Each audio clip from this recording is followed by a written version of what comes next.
About 9:15, 9:30, barring any rain or lightning delays. Right. You know, we should know here by about 9:30 what the outcome of this game. Exactly. The Fruitport Trojans, of course, are led by the Jolman brothers. You got quarterback Colin Jolman, and then you've got Pascal Jolman, the running back, who's rushed for over 2,000 yards this season. Yeah, you're fine. 2,000 yards this season. And interesting story, I talked with Nate Smith, and I said, where is he at in the all-time list? He said, that's a good question because we don't know. They apparently couldn't find the all-time list. Yeah. I mean, I'm figuring this guy's got 2,000 this year, over 1,000 last year, right? That he's certainly got to be in the – but you go back to the Steve Wilson's teams, and they were – kind of ground and pound. So obviously he has some running backs that have put up huge numbers over the years when they were having success. Yeah, the first one that comes to mind is the great Mike Teeter. Yeah. Remember Mike Teeter played at Fruitport, great running back for them, and then went on and played at University of Michigan, and then went 6 years of the NFL. So Mike Teeter would be a great place also here to start. But yeah, Steve Wilson had some great teams over there, and yeah, maybe he would be the guy that you start to look at saying, hey, who are some of your leaders from 30, 40 years ago? Exactly. We hear that they have speed to burn, that's for sure. I mean, they are, that might have been one of the issues that Whitehall might have. It's probably going to be the fastest team as far as speed that Whitehall will have faced this year. Yeah. But Whitehall has some burners too, so it's interesting there. I think and you and I talked about before the game started here, is it's going to be interesting to see these offenses go at it, but, we know Whitehall has a solid defense. Yes. And, probably obviously the better of the two, where Fruitport has kind of struggled to say the least a little bit. I mean, they score a lot of points, but they tend to give up a bushel basket full of points too. So that might be an interesting. In fact, I got the what is it? Fruitport scored 427 points. They've given up 287. 287. I thought it was 262. 287. And Whitehall scoring 458, giving up 96 points. So yeah, it's going to be interesting to see that kind of that crossover and that matchup between offenses and defenses. I said, yeah, it might be, It might be end-to-end action offensively, but you just wonder if Fruitport's going to be able to make as many stops as they need to, and I think that's a tall order for Fruitport. No, I certainly think it is also. But John, you take a look. Okay, the field's wet. We know that it's been raining all over West Michigan. Right. So the field's really going to be wet here tonight. But John, it stopped raining. There was zero wind. Look at the flag over there in the southeast corner. That flag is, of course, it's wet too, so it's heavy. But there's no wind here at all. The field, I think, there's no water standing. The field looks phenomenal. I mean, just incredible shape.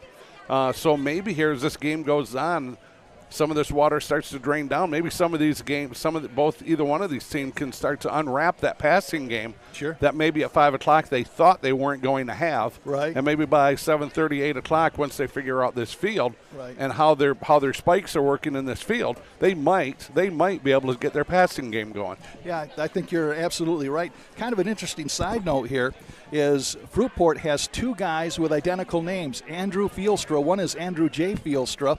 And then you have Andrew B. Fielstra. And the weird thing about that is that's weird enough, right? Yeah. But they're not related. So you got two guys with exactly the same names except for the middle initial or the middle name, obviously, and they're not related. So what are the odds of that? And, it's not like it's Smith or Brown. Right. It's Fielstra. Sure. So. Right, exactly. John, I'm pretty comfy out here. I don't got to move or anything. I know. I think you got the better end of the deal, Cal. Look, I don't have to try to get skinny. Yeah, I know. I just close my eyes and try to be invisible. That's what I'm doing. And if you're kind of curious what's going on, if I was in the press box, there'd be 4 guys in a small press box.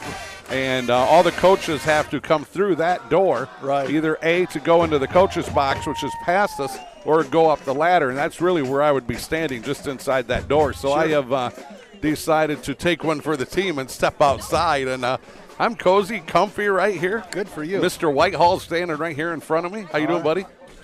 He's excited for the game tonight. So ask him who's going to win. Oh, he's going to tell me Whitehall's going to win. Yeah. All right. Hey, give us an opportunity to talk about our our sponsors. Got North Grove Brewers, our title sponsor. You have Van Dyke Mortgage, FSM Foundation Systems of Michigan, John Botten, Durga Insurance Group, Greenridge Realty, Chris Dykema and Sarah Reel. You have Big Stone Therapies, Grieve Law, Scheid Heating, Cooling and Plumbing, and Dave Dusenberry. The Dews. Caldwell Banker. So fantastic and great to have them. Well, it wouldn't be possible without those fine folks. And we're very ambitious here at CatchMark tonight. We have this game, obviously, that we are, thanks to Billy and Scott getting us on the air here. But then over in, we have the Oak Ridge game being covered. And we also have, help me out here. Where tomorrow, you and I, and Scott and his father, we are loading up, and we are going to Ithaca for the Ravenna at Ithaca game tomorrow. I believe that's a noon kickoff. Is that noon or 1? I can't remember. I'm thinking maybe it's noon. I think it's noon, yeah. Yep, so we will be on the air probably about 11:45 here tomorrow afternoon. Scott says we're going to leave right after this game and make the trip down there because we want to get there early. So. Okay, have fun with that. In the meantime, I'll go home and go to sleep. Yeah. I'll just meet you over there. Okay, all right, sounds like a plan. Yeah. Hey, we've done crazier things than that. We have. Yeah, we called a game on Friday night and then got up early and gone up north, Traverse City, the UP. We've called 2 games in the same day, too. Yes. That's more so than basketball, I think, than football. But yeah, we were talking about our younger days' adventures. Well, it wasn't that long ago. We did 3 playoff football games in a weekend: Friday night, Saturday afternoon, and Saturday night. Back when we were young and foolish. We're still foolish. We're just not so young anymore. Yep.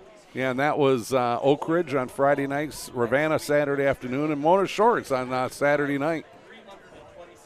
Some of the names that you'll be hearing, we're trying to. If we sound kind of disjointed and all that, we apologize for that, but we're getting our bearings here with 750,000 people in a 3-inch booth here. So, and we're 3.5 inches wide. Now, I wonder how Superman changes in the telephone booth. Yeah, I don't know. Hey, Zach Zweigel's even here. How you doing, Kurt? Good to see Zach again. Yeah, it is. Colin Jolman is their quarterback. He's a senior, and, of course, his twin brother, Pascal Jolman, is their running back with over 2,000 yards. We talked about him. They got some riders, wide receivers. They play a spread offense. So names that you're going to probably hear, Cody Nash, Noah Cooper, Bobby Canfield, and then another running back would be Andrew Befieldstra, number 44, also big on defense as well.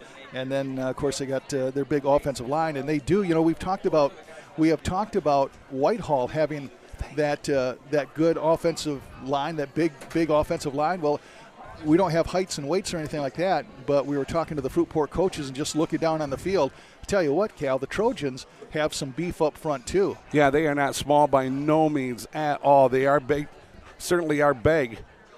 Good thing that they're not coming up here in the booth. Yeah, that's right.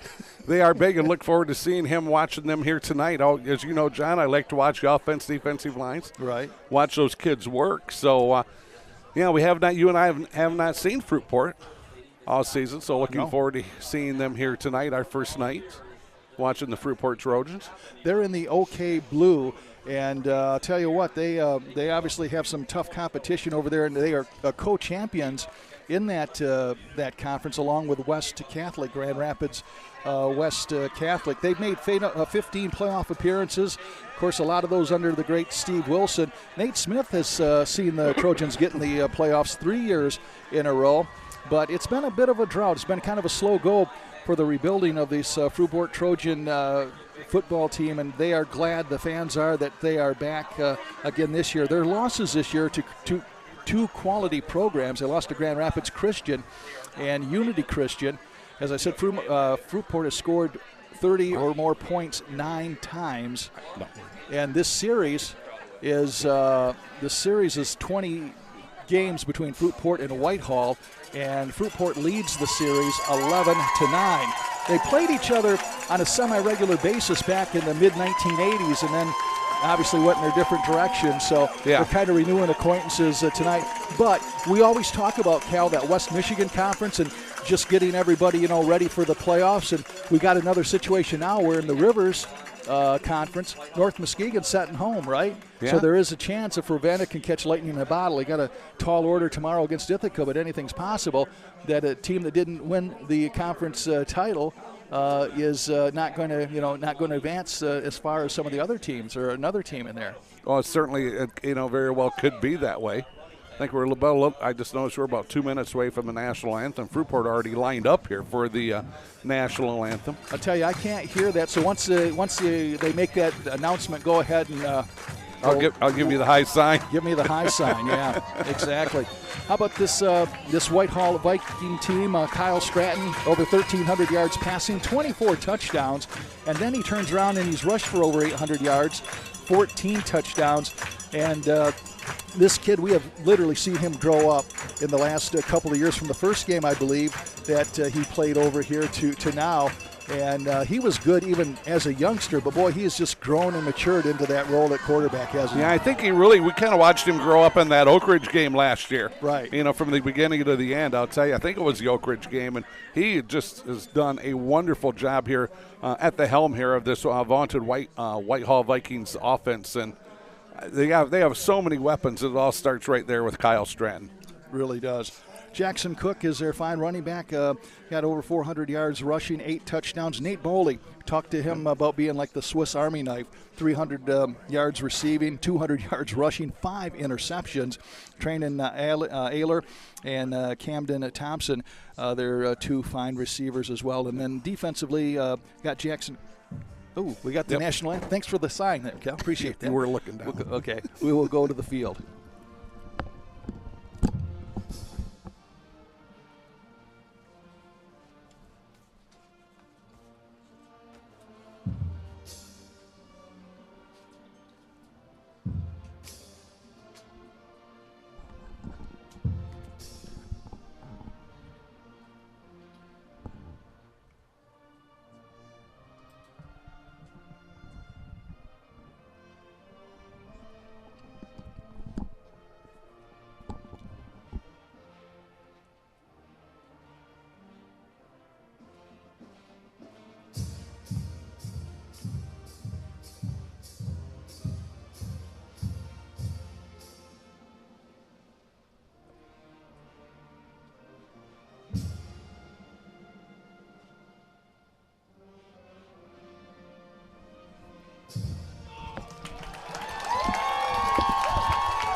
And there you have it, the national anthem.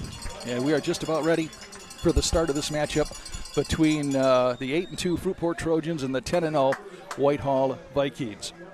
Tomorrow, Cal mentioned it, we'll be on the road over in Ithaca for the Division 7 district final game between Ravenna and Ithaca. So a lot of football coming your way here on CatchMark SportsNet. Again, we want to thank Bill Mann and especially Scott DeCamp doing double duty, getting us on the air and then doing all that he does during the sidelines there. He is a Superman, that's for sure. So that guy is busy, all the time, always somewhere, covering one of our sports teams here in the West Michigan Conference. Does a great job, has fantastic write-ups, and just is a blessing here for so many schools here. Now 14 schools in the West Michigan Conference.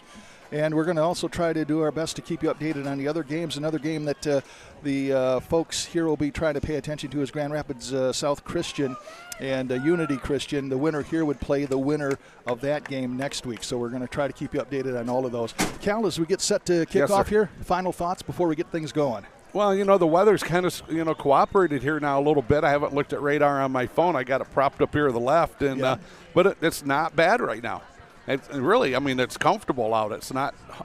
I think the weather's decent for considering all the rain we've had here since about 4 o'clock. Field's in great shape. Ground crew doing a really good job once again, having this field here ready to go. So I think the passing game, once these guys get the cleats and everything figured out, I think that's going to be an option. All right, it's going to be Whitehall kicking off to Fruitport. Fruitport will be moving left to right across your computer screens. Can't say radio dial anymore. And it's a kick straight up in the air, and it's fielded by one of the upmen for the Fruitport Trojans. That would be number 8, Ethan Hall. And Hall gets it up to about the 25-yard line. There will be 1st and 10 for Fruitport as we get underway with, hey, Cal, your favorite time, 11:55. I tell you. In this first quarter. I'm telling you, Everett Napier and Trenton Tenbrock in on that stop defensively here for the Whitehall Vikings. Cal and I doing this one from long distance. He's outside, and I am inside here. So. It's nice out here. I mean, I miss being beside you. I can't. There's some stuff I can't do, but hey, so far I'm liking it. Yeah, it's not too bad. Not too bad, no. Yeah, we'll see how it all goes. All right, here's a shotgun and a pitch over here to the left side. This is Pascal Jolman. He is caught in the backfield, and boy, still running, and he's going to lose all the way back to the 18-yard line. That might be the most exciting 7 or 8 yard loss that you've seen in a long time. He took the pitch from his brother, and boy, that surrounding defense for Whitehall just contained him awesomely. Yeah, we had Tran and Ayler, then we had Everett Napier again, and also Jackson Cook in on that stop defensively here for the Whitehall Vikings.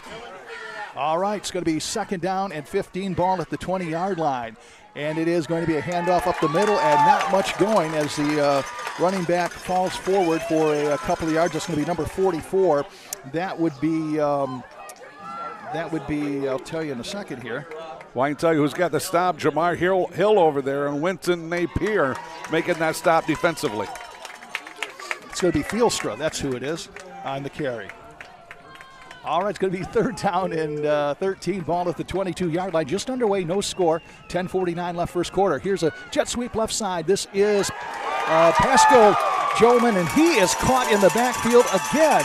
Whitehall playing some fired-up defense here, Cal. How about Grayson Shepard, John? Solo tackle by Shepard, doing a nice job fighting off a block, wrapping him up, bringing him down. Shepard with a solo tackle, that senior linebacker. And how good is it to be able to say Grayson Shepard again? Amen. Huh? Hallelujah. All last year, missed that, missed the season, and came back. And you can tell you what, he is certainly one of the leaders on this team. Punting situation for Fruitport. I know Boley's this side. All right, that is going to come back to Boley, and he mishandles it, and he hangs on for dear life. The most important thing was he hung on to the ball. He fielded it up about the 38-yard line, but when everything was said and done, he's back to about the 35 or 34-yard line, 1st and 10. I think that was number 5, Beardsley, in on that stop. The rosters we have from Fruitport, the letters, it's a heavy emphasis on small. Yeah. Yeah. Even with my glasses on, they are small. Yeah. Hey, you better be nice. You're standing next to Mr. Jenkins, right? I know. All right, he'll body slam you. All right, Stratton out of the shotgun. First possession for Whitehall. In motion comes Boley. It's going to be a handoff up the middle to Cook, and Cook finds the going tough up the middle, still trying to keep those legs churning as he fights his way up to about the 37-yard line. One leading the Charger defensively, number 52, Ricky Wiggins, I believe it is, doing a nice job from his defensive line spot. John, we have a flag on the field. Whitehall going to be moving right to left, driving here to the north. Ball's on the near hash mark. See what the call is. The White Hat's going to come and tell us a legal procedure against Whitehall. So they did not gain much on the play, so it remains to be seen if they're going to back them up or not, or just take they will probably back them up because they did gain probably about 3 yards. So that would be a 5-yard penalty. They still haven't moved the ball, but they're acting like they're going to. So it's taking a little bit to get this figured out here, is it not? Yeah, I guess they're trying to figure out where the spot is. They are going to mark it back 5, so it's going to be still 1st down, but it'll be 1st and 15, and they're going to put it back at about the 31-yard line. Yeah, still no scores have come in yet. 9:53 and counting, no score in this one, and we got whistles and now a clock. I don't see a flag. They're going to have to just reset something maybe. Yeah, I'm not sure what that's all about. Official said something to one of the linemen and then backed up. All right, shot. We got movement by Fruitport, and they caught him. Yeah, good job of that hard cadence there. Probably pulled him off sides. That was a big jump, was it not? Kind of right in front of. They had one. I'm not going to say who it is. They had one kid out there, and his jersey's nice and clean. And man, when he jumped, and like everybody's seen it. He was ready to go. Yes. So all of that time. And we moved the ball back 5 yards, and now we moved it forward 5 yards. So we're back to 1st and 10 at the 36-yard line. We will be leaving from here to go to Ithaca tomorrow. Man, in motion, ball's on the ground, and let's see who has it. Fruitport says they do. Let's see what the officials say, and the officials say they do. Number 12 came out of there. That's going to be Dornbos? Is that Dornbos? Brock Dornbos, the senior. And Cal, you and I talked about that with the weather the way it is. Turnovers are going to be the X factor here. Yes. And boy, Fruitport got a big turnover right there. They're going to have it 1st and 10 inside Whitehall territory at the 34-yard line. I was talking with Jack Sugars this afternoon on the way here, and we were talking about that exact thing. Right. He's at the Oak Ridge game tonight, watching the Oak Ridge game, and turnovers and how many times weather plays into the factor of the game. And this is going to be Colin Jolman handing off to his brother. And again, going is very, very tough. He might have fallen forward for a yard and a half. It's going to be 2nd and long. And so far, Whitehall has contained, I know they've only had the one possession, but has contained Mr. Jolman. Yeah, Winton Napier, the first guy there. Then Jackson Cook was the second. Those two guys getting in there, really, they're going to give him 2 yards, but that was a hard-fought 2 yards. I didn't even think he made it that far. And now you got Colin Jolman out of the shotgun. He is going to pitch it over here to his brother. His brother loses the ball. It's on the field, picks it up. Jolman does. He's got a first down and more. And he is going to go all the way down inside the 5-yard line. So there was an almost disaster. And he turned it into a first down gain, a 1st and goal of all things, Cal. Oh, he's praying. Come here, ball. Right. That thing was just bouncing right straight away from him. Fortunately, took a nice, for him, popped up nicely, and he scooped it and took it right off. And Tran and Ayler there was the only one that stopped them from scoring. So from near disaster to a big play, it's going to be 1st and goal from the 6-yard line. Yeah, so many times when you see these pitches and everything, that's what happens. All right. We got Jolman out of the shotgun, going to hand over here, and the jet sweeper on the right side, flags down, and it's going to be a touchdown. It's going to be a touchdown run for number 8. That would be Cody Nash, but flags down, and this is probably going to be coming back. I think it was as I was watching that play develop kind of in there on that offensive line, John, then I slid down that line of scrimmage, and it looked like we had a Fruitport guy kind of hooked up pretty good there tightly with a Whitehall guy, so more than likely is going to be a holding. So that's going to wipe off a 6-yard touchdown run for Cody Nash, number 8, the senior rather. So move it back. Looks like it happened right at the 9, so maybe it might go back to the 19. All right. So we've had the weather play a factor, even though it's not raining really much at all, if anything, right now. But it was just a downpour for about, right up until, half hour before the game. And the ball has been on the ground twice here. Fruitport was able to recover their own fumble and advance it down to the 6-yard line, but now it's back to the 17, 1st and 17 with 8:34 left. Colin Jolman at quarterback, out of the shotgun, and he is going to hand off to Nash around the left side, the jet sweep there, and he gets around the corner, and he fights his way down, it looks like close to the 10-yard line before he is brought down. Shepard over there, and also Altgilbers. Jaden Altgilber's doing a nice job. Both those guys, linebackers, doing a nice job of getting down that line of scrimmage, wrapping them up, bringing them down. Going to be 2nd down and 10 yards to go. Actually, 2nd and 10, ball on the 10-yard line. So it is going to be 2nd and goal from the 10. 1 wide out to the right side, 2 wide out to the left side. This is going to be Pascal Jolman trying to kick it outside, and again contained by the Whitehall Vikings. Now I see second effort there by Jolman, so apparently he wasn't stopped initially. He's going to gain a couple of yards. Well, I tell you what, Lucas Palmer's out there, John, number 4. Looks like, wow, did he do a nice job of going low and wrapping him up. And I think what happened is his knee kind of hit the ground, and that's why they blew the whistle and stopped it. I don't think the running back thought he was down, but I think the officials called him down. But Palmer, man, really doing a nice job going down low. Going to be 3rd down and 8 yards to go. 3rd and goal from the 8-yard line. 7:22, no score, but Fruitport knocking on the door thanks to a turnover by Whitehall here. They're trying to convert on that, and this is going to be a jet sweeper on the right side. This is Nash again, and Nash is down inside the 1 to the goal line for a touchdown, 8-yard touchdown run for number 8. That's Cody Nash, and the Fruitport Trojans have drawn first blood here, 6-0 with 7:09 left in this first quarter.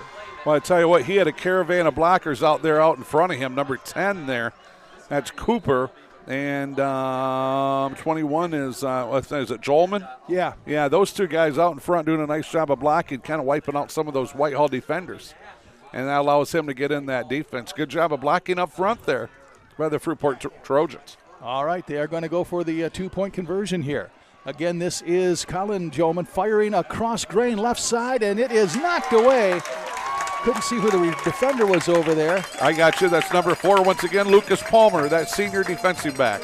So could be a very big play here with the failed 2-point conversion. So 7:09 left in this first quarter, 6-0. Fruitport Trojans on top. Fruitport coming in. Not a lot of people giving these guys really a chance, but after talking to Nate Smith, of course, they had that very impressive win. I mean, they've had some impressive wins this year, but boy, what really opened a lot of people's eyes with that win against West Catholic. You know, Whitehall comes in here number 2. I believe Fruitport is honorable mention, but you know, Fruitport could play with kind of that chip on their shoulder, you know? Well, they certainly can, and I'll tell you what, you know, look at this game, how it started, how Whitehall had the momentum, John, right away. Oh, yeah. 3 and out here.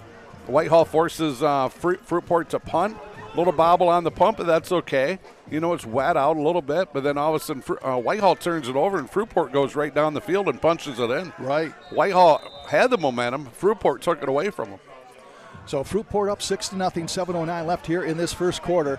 And Fruitport will be kicking off. It'll be number 4 kicking off for Fruitport. That'll be Johnny Sawyer. I believe he does both the punting and the kicking, if I'm not mistaken. And here's the kick down to the right side of the field. And this is Stratton eyeing it over there. And he's going to pick it up at about the 10-yard line. He's up already to the 20, breaking free across the 25 up near the 30-yard line. So Kyle Stratton doing a little bit of everything. Quarterback and kick return aficionado there. So it'll be 1st and 10 for Whitehall at their own 27-yard line. And number 17, Bobby Canfield, I believe it is, and on that stop defensively.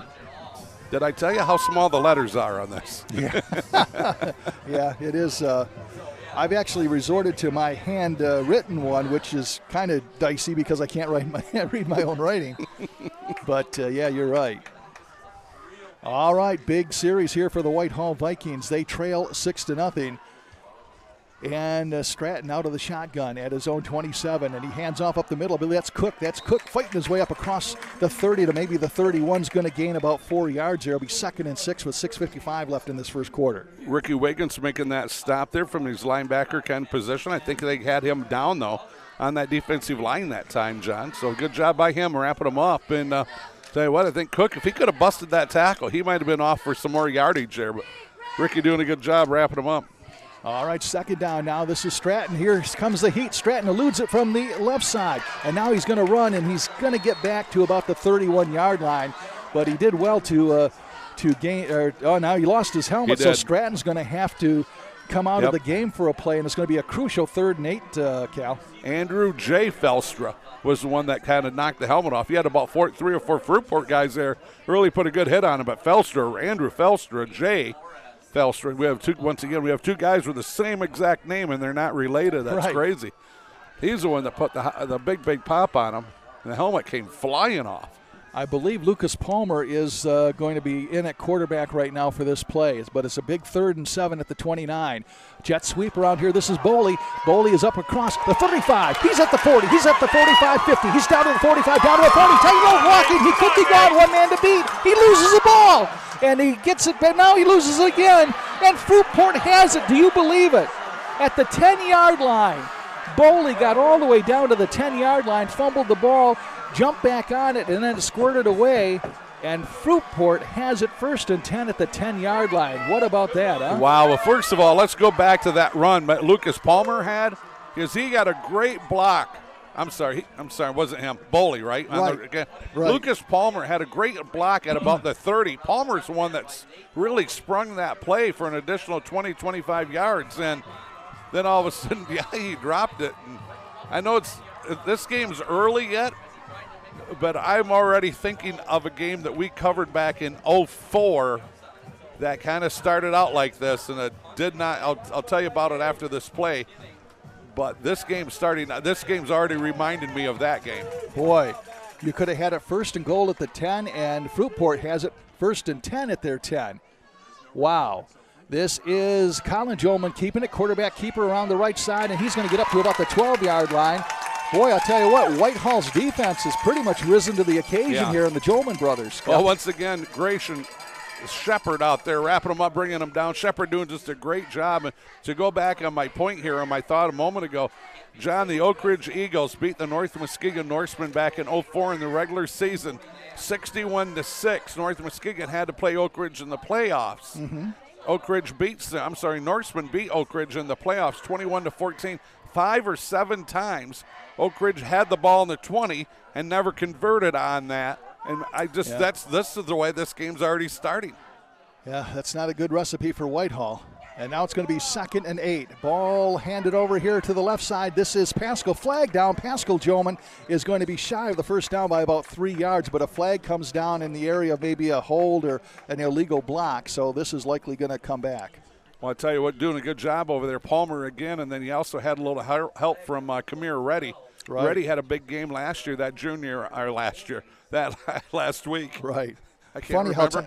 I can't remember if it's last year or last week. And that is, what is the penalty there, Cal? I missed that. I'm sorry. It's going to be against Fruitport. I keep calling him Kamir. It's Kamar. Yep. Now we got to say that 3 times, right? Say it 3 times. So I remember, yeah. All right, so that is going to be against Fruitport. That is going to back them up to about the 8-yard line. So the down box will stay 2nd down, but now it's going to be 2nd down and 12 with 4:40 left. 6-0, Fruitport on top. They converted 1 turnover, and now they were given a gift here at their, fortunately, I guess, for Whitehall back at the 10-yard line of Fruitport. And now we have a legal procedure against Fruitport, and all of a sudden, Cal, flags have gotten involved here, and this drive is going in reverse. Yeah, it should be, 2nd and then 19, I believe, correct? After when this play starts back over? Something if like they that. Add that 5 yards. Right. Because they had 14. It was 2nd and 14. So now they're going to say 2nd. Is that half the distance possibly? Yes, then? half the okay, distance, half so the 2nd and 17. Okay, gotcha. Ball back at the 3-yard line. And this is Jolman. He's rolling to his right, fires it. He's got a receiver who catches it at the 10, trying to break a tackle. That is his brother, Pascal Jolman.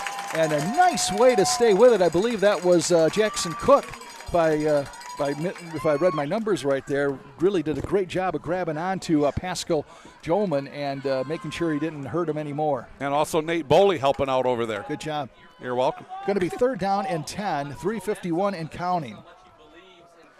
And one thing about, when you have games like this and weather like this, these games sometimes they turn into running games. Right. And that clock just keeps on running. And I got to tell you what, if it turns into a running game, although Whitehall has been up to the task, you almost on paper figure it's going to. And now we have Jolman in the backfield. He throws the ball in desperation, and it's caught. But again, it's going to be no gain and maybe a loss of it. I'll try to explain that.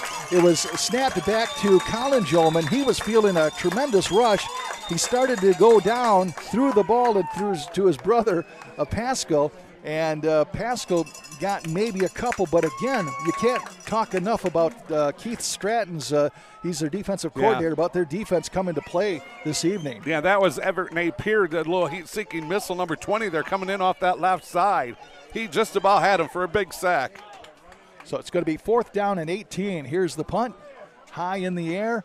And if Whitehall can hang on to it, you'd figure they're going to get decent field position. Wisely, they just get away from it, and it's going to be downed inside Fruitport territory at about the 48-yard line.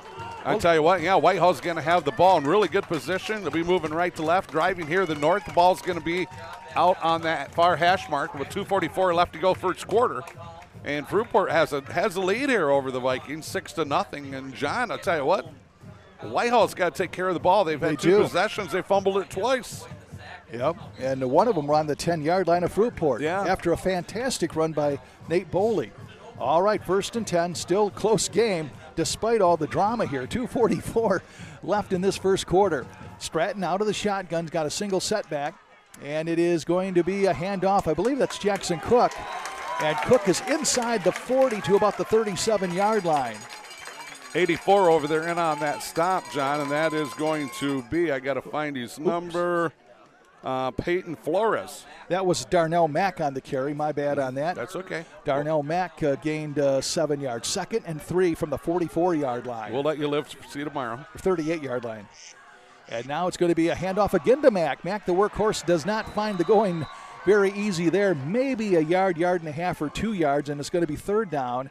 and a couple for Whitehall. Tell you what, we had a little offensive lineman and a defensive lineman going at it here. Number 52, Ricky Wiggins for Fruitport, and Wesley Russell, number 54 here for Whitehall. They were squared off kind of right against them, kind of pushing and shoving a little bit. It's going to be 3rd down and 3 yards to go. Ball at the 38-yard line. Out of the shotgun is Stratton. 139 counting. And counting. Here's a pitch over here again. This looks like it's Mack around here on the left side. No, it's not Mack. That is going to be, it looks like Kamar Reddy. And Reddy is going to be escorted out of bounds, but not until I got the first down. Looked a little bit dubious there for a few minutes, Cal. He certainly did. I tell you what, Kamar Reddy did a nice job there to kind of get away from 3 Fruitport Trojans. Do we have a flag? I don't think so. No, actually, he didn't get the first down. Oh, he didn't? Yeah, in fact, they're spotting him back, stepped out of bounds, so it's going to be about 4th down and 2 yards to go. All right, looks like they're going to go for it, or is this going to be the hard count? They got Fruitport to jump once. 4th down and 2, ball at the 37-yard line. Man comes in motion. Stratton's going to keep it up the middle. He's got the first down and more. He's still on his feet down to the 20. Cuts back at the 15, down to the 10. Inside the 10 to about the 7-yard line. 1st and goal for the Whitehall Vikings with 1:22 left as Kyle Stratton took the matters into his own hands. Well, I tell you, that offensive line doing a really good job. The center, Chance Monroe, the guards, Wesley Russell, Shane Cook, and the tackles, Winton Napier and Chase Nazurski, doing a wonderful job up there blocking it, because I'll tell you what, Kyle had a huge hole to run through. It's going to be 1st and goal from the 7. Whitehall was down here last time after a great run, but coughed the ball up at the 10. So see if they can finish this one off. It's a keeper by Stratton, and Stratton is spun around, and he is not going to gain anything at all. It looks like it's going to be 2nd down and 7. Goal from the 7 with 58 seconds left. That time ran over that right tackle there. Shane Cook doing a nice job. That right guard. Kind of ran in right in behind him in the center, Chance Monroe. Nice hole there for him. Picks up positive yardage. All right, it is going to be a jet sweep around the right side. This is Nate Boley, and Boley is going to get into the end zone, but there is a flag down. Yep, I think that's going to be a hold. Looks like from where it was, might have had a Whitehall guy locked up with a Fruitport guy, and I'm thinking that one might be coming back. Coopersville 7, Muskegon 0 at the end in the first quarter so far. Once again, Muskegon starting slow. So this is going to come back, boy, all the way back to, where are they going to put this down? Right around the 15, 16-yard line, something like that. So it's 2nd and goal. Boy, costly penalty there. Costly penalty for sure, but I tell you what, now you got 3 downs to get 16 yards, and Whitehall very capable of doing that. All right, Stratton's going to be in the shotgun. 25 seconds left. 2nd and goal from the 16. They had touchdown wiped out there on the penalty.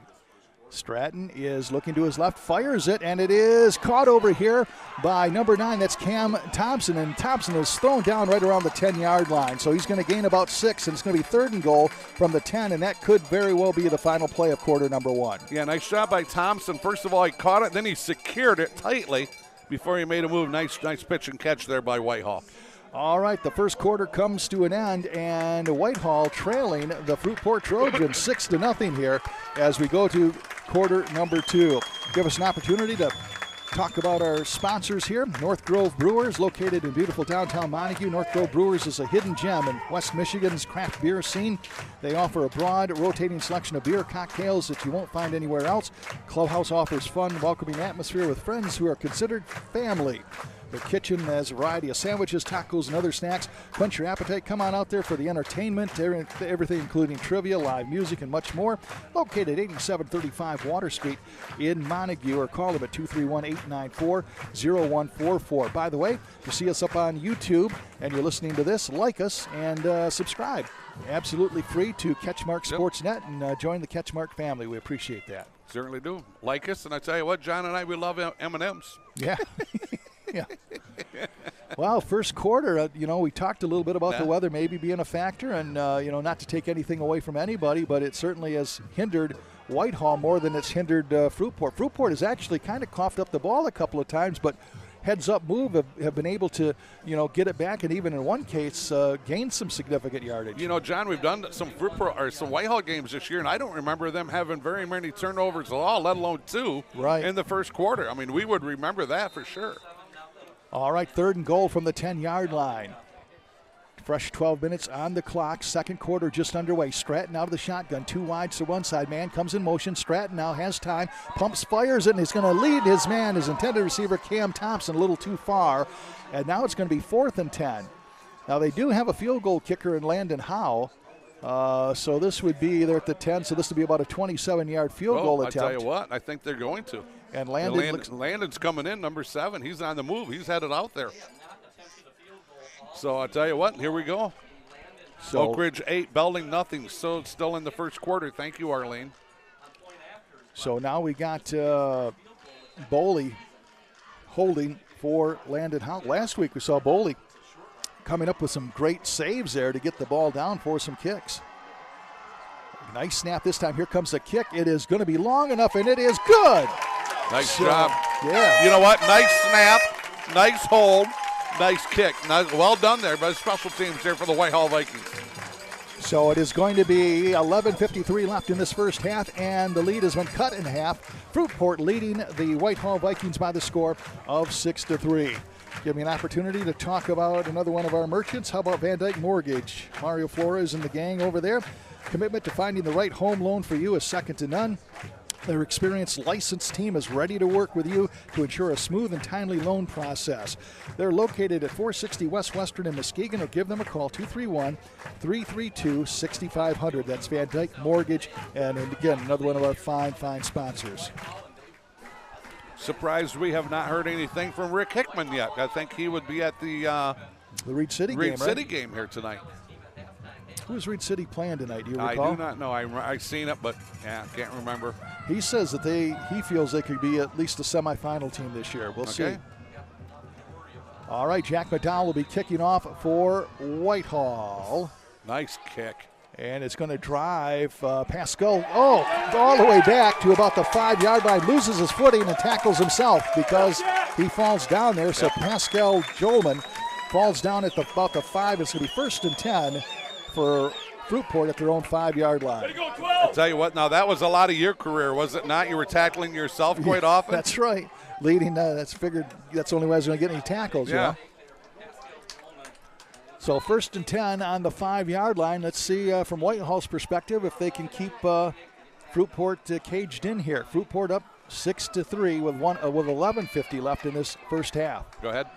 Colin Jolman out of the shotgun. He is going to hand off up the middle. I'm assuming that's his brother. And again, they have got his number emblazoned in their mind. No gain or very little gain. Everett Napier, Jackson Cook doing a nice job right there, just kind of getting a hold of him, escorting him back. Smartly stopped when the whistle blew. Official doing a good job of saying that progress has stopped. I'm going to blow the whistle. Those two guys let up. Didn't need any extracurricular activities, and just a well-played, it was well-played defensive play there. So now Jolman passing for over 1,200 yards, 14 touchdowns. He's rushed for 825 yards. So you got two quarterbacks that pretty much have the same resume.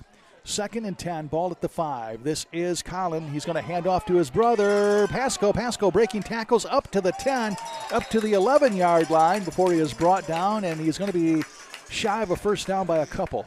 Trannon Ayler looked like he was shot out of a cannon the way he pursued down through there. I mean, Ayler, he came in with a full head of steam, wrapped him up, and dropped him right there. So it's going to be 3rd down now, 4 yards to go for Fruitport.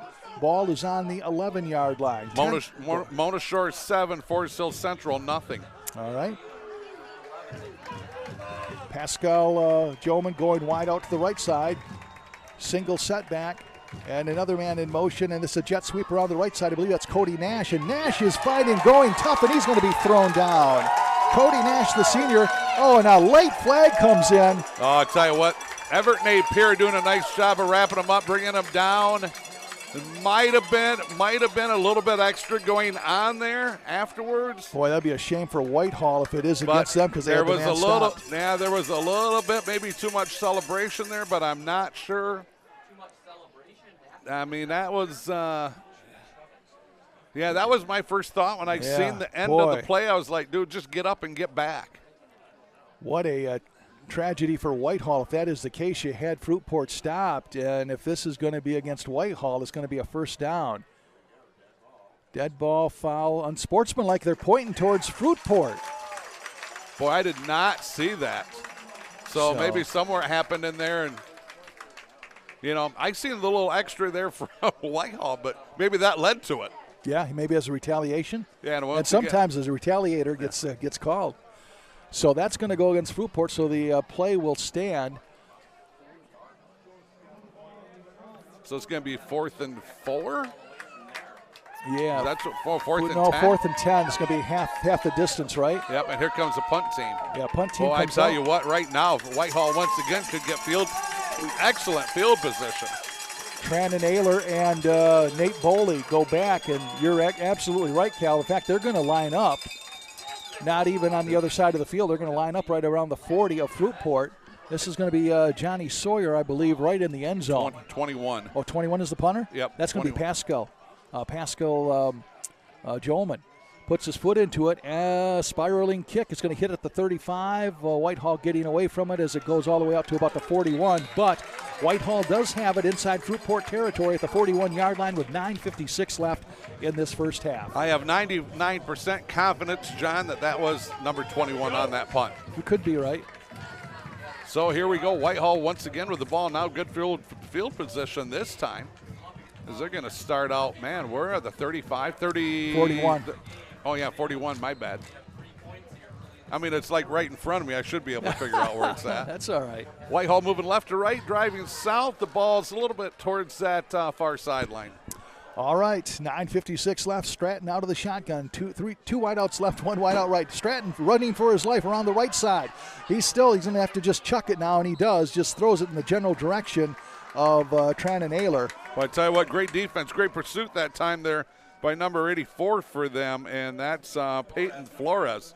As we've already called his name a couple of times here tonight. Nice hustle by Flores out there. He just about had Kyle. That is not easy to do. No, and I'll tell you what, Stratton, we talk about this all the time about the poise that he has. He's rolling around the right side. He's under duress, and he knows he's got to get rid of it, but he knows he doesn't want to intentionally ground it, so he's able to find a receiver in the general area and get it in so it's not going to be a grounding penalty. 2nd and 10, ball at the 41-yard line. Did you say he's under duress or he's wearing a dress? And this is going to be a jet sweeper on the right side. This is, I think, Boley. And he's down to the 35-yard line. I'll double-check a number on him, but I think it's Nate. Let's see here. Number is kind of, it is Nate Boley. Yep. Andrew J. Felstra in on that stop defensively here for the Whitehall Vikings. Ball's now on this near sideline. 9:25 left to go, second quarter. 6-3, Fruitport with the lead, John. 3rd and 5, ball at the 41. Out of the shotgun is Stratton. He's got Cook standing next to him. Now he's going to go up, possibly changing up the play. C.J. Van Weeren, the offensive coordinator. Kyle's dad, Keith, is the defensive coordinator. Here's a handoff to Cook. He's breaking a tackle at the 30, down to the 25, down to the 20, down to the 15, inside the 10, to about the 8-yard line. Where will be 1st and goal for the Whitehall Vikings with 9:04 left in this first half. That big offensive line starting to move some guys here now. Monroe, Russell, Cook, Nate Peer, and Nazurski doing a nice job on that play. There was a big hole for him to run through right there. Going to be 1st and 10 from the 1st and goal from the 9-yard line. Toughest 9 yards in football, right, Cal? Yes, sir. 2 wideouts left side, man in motion. It's a keeper by Stratton, and Stratton runs right into big number 52. The arms of Ricky Wiggins, the junior. Yeah, Wiggins, I tell you what, I think that's the 3rd or 4th time tonight already that we have called his name on that defensive side of the ball. Ricky Wiggins doing a nice job of fighting off a block, getting in there, wrapping them up, and holding on. He got a couple more Trojans came in and helped him, but that was a nice play by Ricky Wiggins. John Russell, Cal VanSingel calling this Division 4 district final match between Fruitport and Whitehall. That 2nd and 7, ball is at the Fruitport 7-yard line, 2nd and goal. 8:17 and counting. Stratton back to pass. Looks to his right now. He's going to run, and he is going to be dragged down as he fights his way maybe to the 5-yard line for a gain of 2, and it'll be 3rd and goal from the 5. Trying to find who's on the bottom of the pile, slow to get up. And 44 That's Fielstra, isn't it? Yeah, I think it is Fielstra. Andrew B. Fielstra. Yeah. We're doing not, a nice job of wrapping them up. Go ahead. Yeah, we're not being overly formal with the Andrew B. and the Andrew J. Fielstra. There are two Andrew Fielstras, and that's the only way you can tell them apart. We're going to have a timeout, it looks like, called by Fruitport. They want to make sure they're all on the same page defensively, and I don't blame them. 3rd down and goal from the 6-yard line. 7:43 left, and you know, we thought going into this one that maybe it was going to be a track meet with these two high-powered offenses, but Mother Nature's kind of intervened here a little bit and kind of slowed it down. But I am impressed. I'm going to tell you what, we knew or we suspected that Whitehall's defense was going to be tough because they have been all year long. But, boy, Fruitport has been given up at times, bushel baskets full of points, and they have really impressed us defensively here tonight, haven't they, Cal? Yes, they've done a great job. John, Arlene sent me a score. We have one of our teams is pitching is in the process of having a huge win here tonight and upsetting a team. Who do you think it would be? We have a team that probably a lot of people thought would lose. Manistee. Manistee. 14-8 over Gladstone in the first. You know, that could be my upset pick. I picked Manistee. No, I didn't. Doggone it. I picked Ravenna. That was my upset special. Son of a gun. Good for them. They're playing some excellent football at the time you want to. 3rd and goal from the 6-yard line. 7:43 left. Stratton out of the shotgun. Here's a jet sweeper on the left side. This is Reddy. Reddy tried to turn the corner. Can he do it? He is putting his head down, and he's into the end zone. No, wait a minute. No, he's not. Oh, Whitehall said he was, but it's the official that counts, and he did not make it in there. He's about half a yard. It looks like he's just short. Yeah, that was a far end of the field, so it's tough to see. Kamar Reddy doing a nice job. I tell you what, he really had that defense strung out there. Then he had to make a hard turn to the right to try to get in there. So it's going to be 4th and goal from the 1. 6-3, Fruitport leading this one. Boy, this is, tell you what, you want to talk about a big play. Oh, man. Biggest play in the first half for both teams. You bet. They got Cook in the backfield. He's kind of their bull. Not a whole lot of yards, 400, nothing that's would make you write home about, but he gets the tough yardage here. And it's going to be a handoff to Cook, and can Cook get the 1 yard? Whitehall says he does, still no signal from the official. Let's see. He got one last plunge. Oh, and another late flag comes in. And a touchdown. All right, now we got to see what the late flag is. So it is called a touchdown, but now that all-important flag came in very, very late again, Cal. Yeah, I tell you what, I don't know what was going on in the pile, but there was a pile of guys there. Something was going on there. That flag, when it came out, it went high, so something happened. So Whitehall has scored the touchdown, but a flag came in late. Let me ask you this. Do you think the touchdown still counts, but there's a personal foul afterwards? Yeah, that might be tacked on. Yeah. Is that what you're saying? That could be a possibility. But there's if it's against Fruitport, obviously. Yeah, but there's a long meeting here. Right. They're still talking about it. Okay, it is a touchdown. So we have that. So now they're going to talk about the penalty, it looks like. And I would assume that the penalty would be assessed if it does stand as a penalty against Fruitport. It would be assessed on the kickoff, I would assume. Yep. Coopersville 7, Muskegon nothing. End of the first. Reed City 0. Muskegon Catholic Central 0. Intense driving rain. Seth Jackson, Reed City's all-stater and Mr. Everything, knocked out of the game due to a knee injury. Unsportsmanlike. Oh, there's been an ejection. On who? So. But do we know who got tossed? I thought he pointed towards Whitehall, but hang on here. You know what? They're talking to the Fruitport sideline, so it must be against Fruitport. I mean, it must. But I did see the official say unsportsmanlike and then an ejection. So I got to think that it was a Fruitport player. At first, it looked like he pointed towards Whitehall. I'm looking on that sideline to see who's not going to be there anymore, right? Yeah, but there's so many of them out there right now. Right, exactly. So it's going to be Landon Howell trying the extra point. Whitehall now has the lead 9-6. So we assume we have a Fruitport player that has been ejected. Unsportsmanlike conduct. High snap brought down nicely. Kick is up, and it is good. So 10-6 now. Whitehall with the lead with 7:29 left in this first half. You know, the first time we seen Landon Howe early in the season, he struggled a little bit. He had a bad game, but actually. I tell you what, since then, man, that kid's been money. Right. He really has.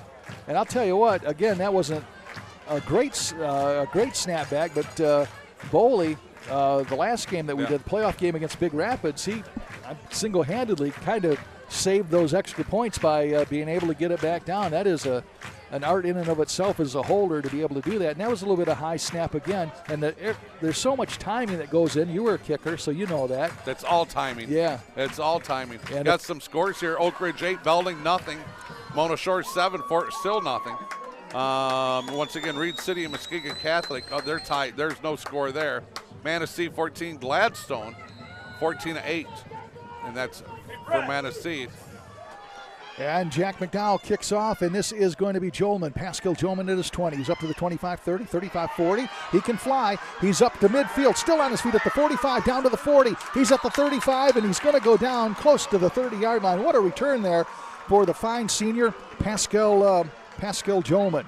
Tell you what, nice touchdown saving tackle out there. That time, number 57, Jason Smith. Smith doing a nice job there. Tell you what, if he had got past Smith, that might have been a touchdown. So nice job by Jason Smith there, that senior. Wrapping him up, bringing him down. Fruitport have the ball, moving right to left, driving due to the north. Ball's on the near hash mark. Here's John Russell. 7:18 left here in this first half. 10-6, Whitehall with the lead. And John, it just starts to rain. Uh-oh. You getting wet or are No, you? I'm fine. Okay, good for you. All right, you got Colin Jolman, and now the fans starting to scramble a little bit. Jolman's going to be a quarterback keeper, and he is going to go nowhere. Again, that defense for Whitehall rising to the occasion. Very little gain there, Cal. Well, I'll tell you what, the ankle's right out from everybody. So it's going to be 3rd down and 9. The ball is back to the, 35-yard line. You know, football coaches from the 40s and the 50s, they would have loved this kid. Oh, yeah. Oh, my gosh. Yeah, he's a throwback for sure. All right, 3rd down and 11 from the 35. 6 minutes left in this first half. Whitehall with the lead, 10-6. Fruitport with the ball. This is Jolman, the quarterback, back to pass. Looking to his left, now rolling to his right. And he's going to tuck it and run, and he is going to be tripped up, and he's going to be dropped at the 35-yard line, so he's going to gain nothing, so it'll be 4th down and 11, and I'm in 4th down territory here for Fruitport. Everett Napier and Jackson Cook right there to wrap him up, make sure he doesn't go anywhere. Hey, credit that offensive line, though, for Fruitport, because I'll tell you what, quarterback had a lot of time back there, and but those defensive backs from Whitehall doing a good job of taking any wide open wide receivers out of it. 4th down and 10. Here both ways, 3 wide out to the left side, 1 wide out to the right side. Single setback for Fruitport. And this is Colin Jolman back to pass. He pumps, now he's rolling to his left, fires it, screen pass, intercepted, no, and then dropped. Oh, it was almost intercepted. Umbrella got in my way here. Yeah, Camden Thompson. Yeah. That was Thompson. Was it Thompson? Wait. It might have been Grayson Shepard. Okay, or Kamar Reddy. He was back there too. It was either Shepard or Thompson. Couldn't see which one exactly it was. One is 8, one is 9. The girl right on cue with the umbrella stood up right at that time. Boy, the hazards we have to deal with, Cal. So it's going to be down over on downs to Whitehall. So the Whitehall Viking defense takes a stand or makes a stand. 1st and 10 at the 34, their own 34 with 5:05 left. Yeah, this defense is really so far. I mean, Whitehall's got 10 on the board to lead by 4, but this defense they have played phenomenal so far. Stratton out of the shotgun. Got 2 running backs back there. He's going to hand off. I believe this is going to be to Boley. Boley to the 40. He makes a cut at the 45, up to midfield, loses the ball again. Oh, my goodness. He stepped out of bounds at the 50. Okay, that's what they're going to call. Yeah, boy, that saved his boy. Boley having a little bit of trouble hanging on to the ball. He fumbled down at the 10-yard line. Yep, and now I'll tell you what, the rain gets harder. Yeah. Nice block out there by number 11, Trannon Ayler. Really helped him pick up an additional 10 yards. Ayler with a great block. Yeah, you got to feel for Boley. I mean, he's trying so hard. In fact, Tony Sigmund comes up to him and just basically, you can tell what he said. He said, hey, look, you're doing fine. Just settle down, take care of the ball. Yeah. You're all right. You're a good player. He certainly is that. But been a tough night for Nate on hanging on to the football. 1st and 10, ball at the 50-yard line.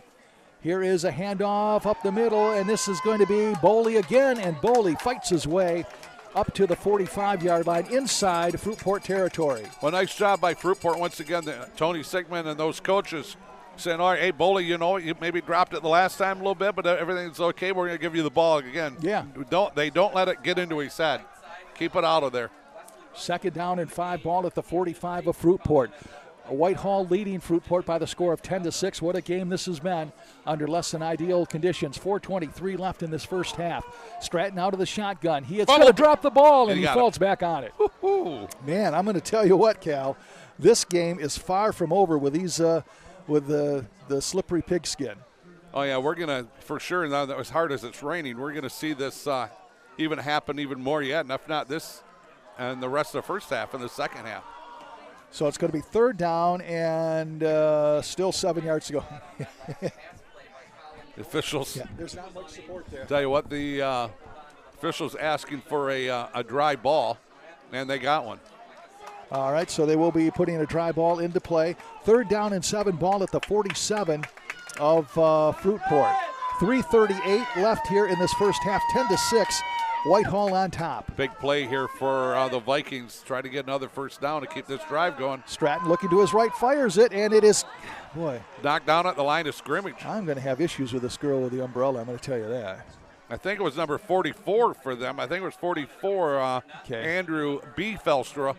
I think Felstra was the one that knocked it down here. So 4th and 7, 3:27 left to go. And they're on what, the 43-yard line. Looks like maybe see some new guys coming in. Looks like they're going to punt. Yeah, Boley's our punter, and he is back in punt formation at the 40.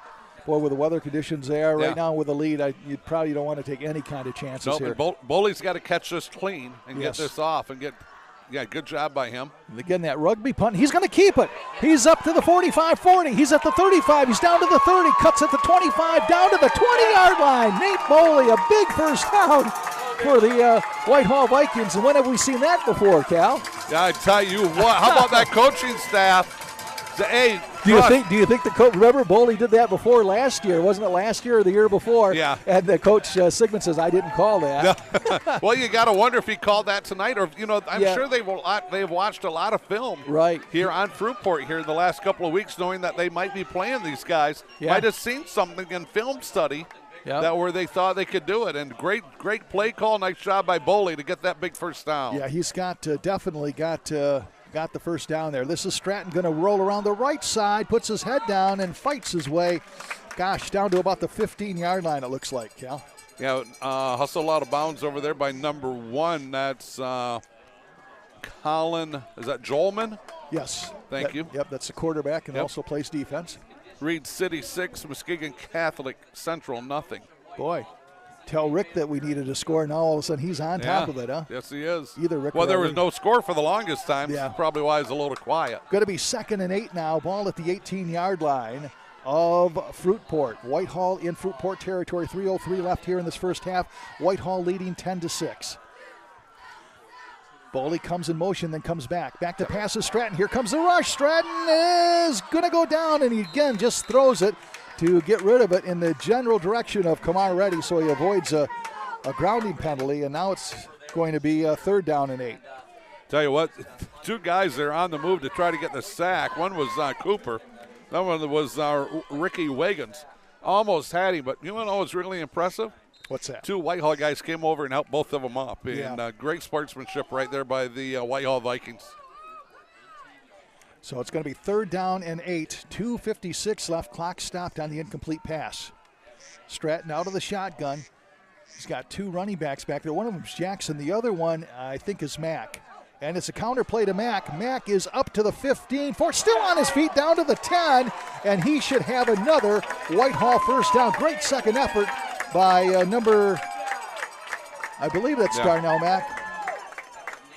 No, it wasn't. It was Nate Boley, my bad. Number 3, Nate Boley, again, getting the big first down there. Dalton Campbell, I think it is, comes in and makes that tackle. Nice sportsmanship out there by Chase Nazerski. Goes over to him and helps him up.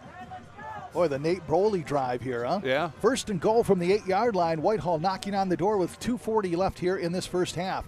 And it's a handoff to Cook. Cook spinning, twisting. He is into the end zone for a touchdown. 8-yard touchdown run for Jackson Cook. with 2:23 left, or 2:33 left here in this first half. Yeah, went over that left side in there. That offensive line doing a great job here on this drive. Chance Monroe, Wesley Russell, Shane Cook, Winton Napier, and Chase Nazerski. Those 5 guys up front made it happen. Doing a great job with some nice blocks for all these multitude of running backs. Right. And Stratton to run through. So at the 2:33 mark, Jackson Cook runs it 6 yards for a touchdown. So going for the single-point PAT again here. Right, Landon Howe. Nice snap this time. Here comes the kick. It is up, and it is good. 17-6.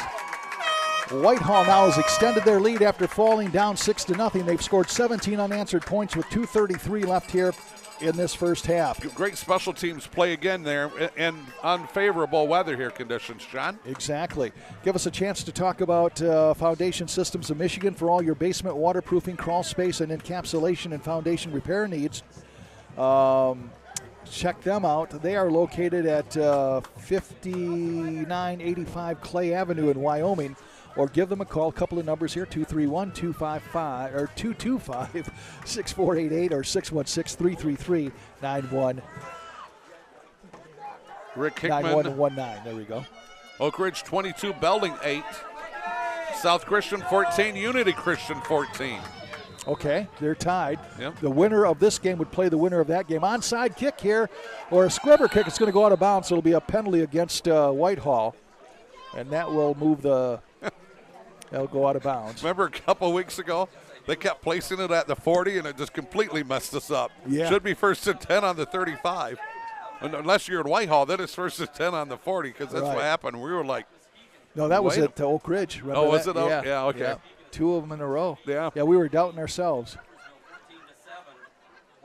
Well, now they're going to the. Now they're going to spot it at the 42. Yeah, of course, that's going to be a yeah, well, that's probably at the spot of where it went out on the that could onside be. kick. Okay, yeah. Yep, gotcha. Well, I'll tell you about how big is that South Christian and Unity Christian game. I mean, South Christian, a lot of people thinking that they will roll their way to another state championship. That could, and this is Pascal Jolman trying to get around the corner and cannot. He is undercut and brought down. Well, I'll tell you what, Nate Bully had a really big series the last time, John, on this drive. Bully gets in there again with a big tackle for loss.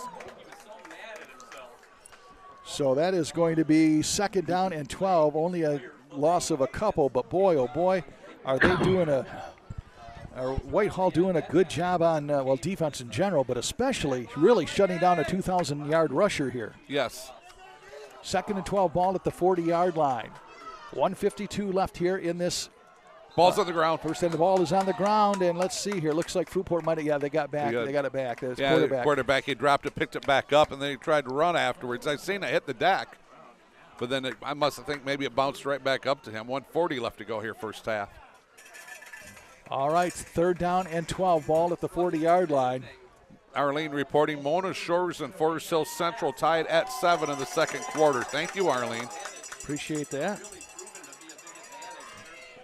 All right, 1:41 left. Like I said, the other game we're keeping track of keeping track of a lot of games, but that South Christian Unity Christian game tied, we understand, at 14, wasn't it?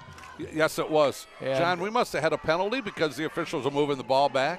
Okay. And the clock stopped, so yes. We did have a penalty. We just never seen the flag. So it's going to be 2nd down and about, 15 it looks like. Ball is all the way back, to the 35-yard line?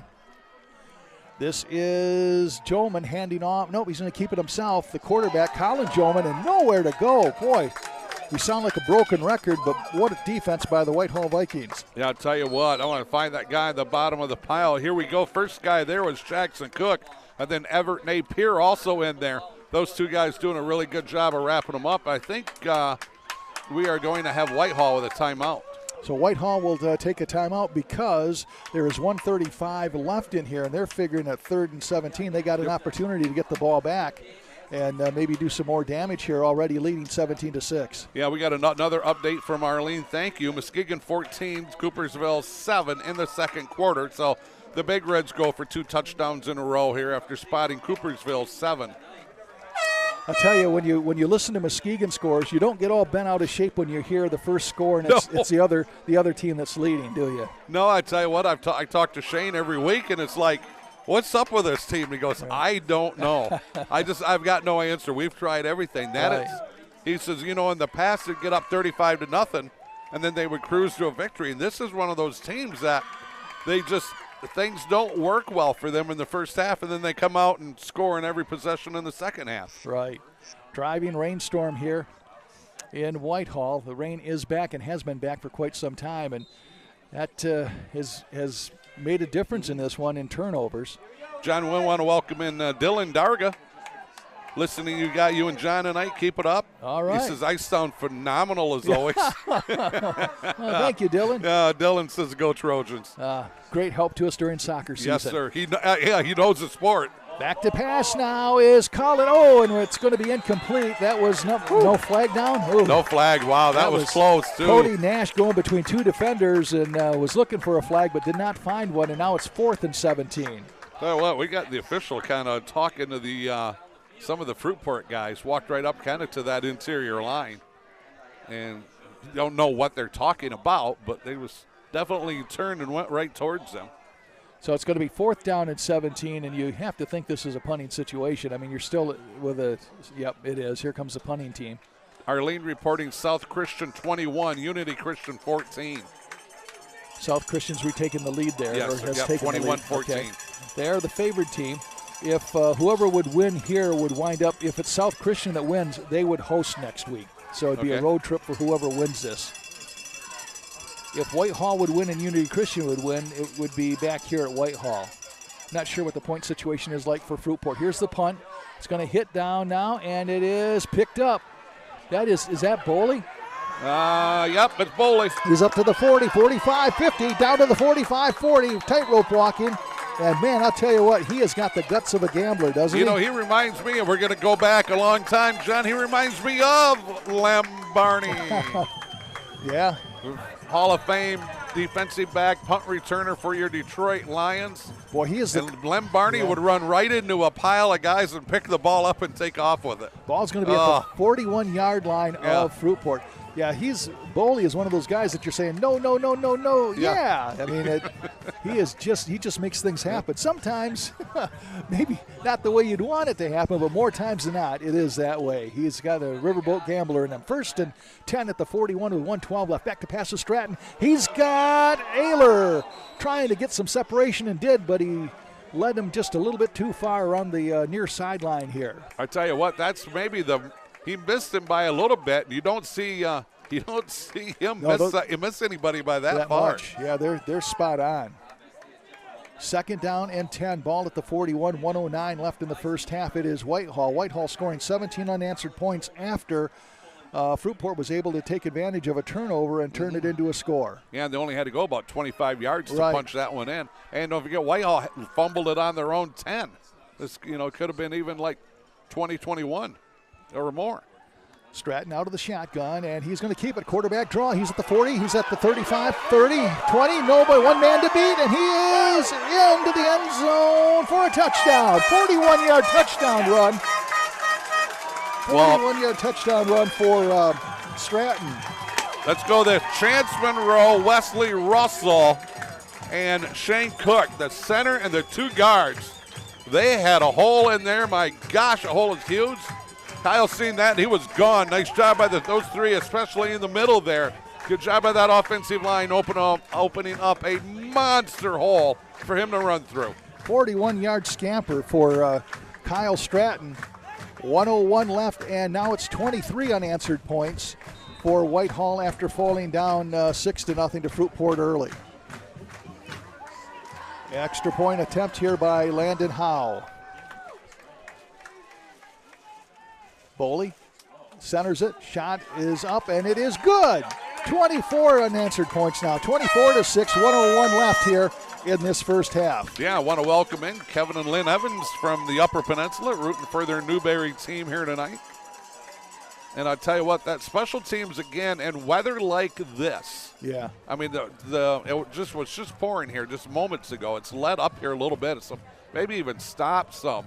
And I'll tell you what, but special teams, a nice snap. Sure. Holder gets it down. I mean, Boley, right, on the hold? Right. But Boley not turn the ball over again, because that's the last thing Fruitport would need. Yeah. Would be to turn the ball over again with a minute to go, because, I mean, good grief, Whitehall just scored in, 30 seconds on the last drive. They did, Two plays, I think. Colin Jolman out of the shotgun. He's got 3 wide to the right, 2 wide to the left. Empty backfield now. In motion comes his brother, Pascal. And Pascal takes a jet sweep to the right side. He's got some running room as he dives, take it into the halftime with no further damage. Trailing 24-6. You have to hustle. And a snap, and they did not get it off. Time ran out, so 1 half is in the books, and what an entertaining half of football, more so for the Whitehall Vikings. They lead after 1 half by the score of 24-6 here in this Division IV district final game. I tell you what, I'm going to. At least we're not outside, although Cal is, but he's able to be covered there, so good for him. Very entertaining first half of action. Started out a fumble, and oh, thank you. Is this mine? Or is it crazier and I'll get out? They have local roots and are community focused.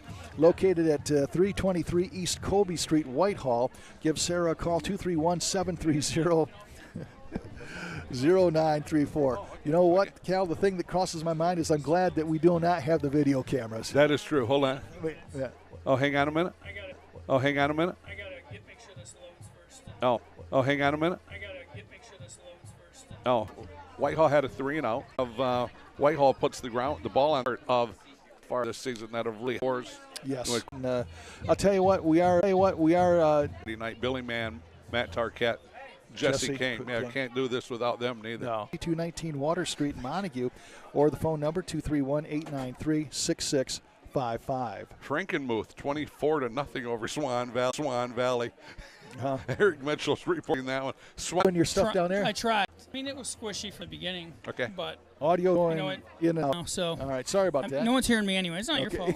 So I'll try to fix it. All right. It's not I our don't think fault. anyone's hearing this anyway. No, so. that's right. All right. Not that would be an issue. We may we're not sure if we're on or not. I know we got Scott working on that very high indeed, or very hard indeed. Scott working on that very high indeed, or very hard indeed right now.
On my laptop says YouTube is not receiving enough video of advanced smooth stream.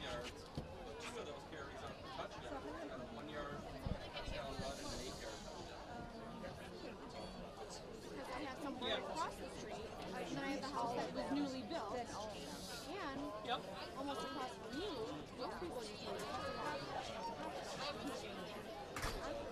The 3 lines maybe? Okay. Yeah. They're building just outside her station. So they poured it dirty. Project settings. Project settings. Yeah, so they're building.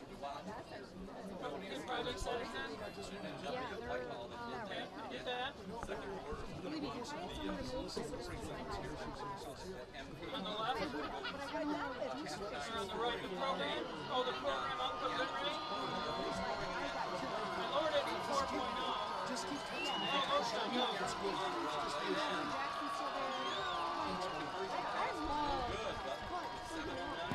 Now, do I do anything else? Oh, say it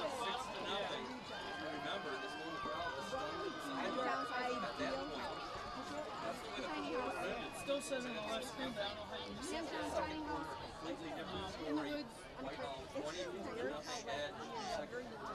Started off with a field goal by Landon Howe, 27 yards out. That was about 7 seconds. Second quarter.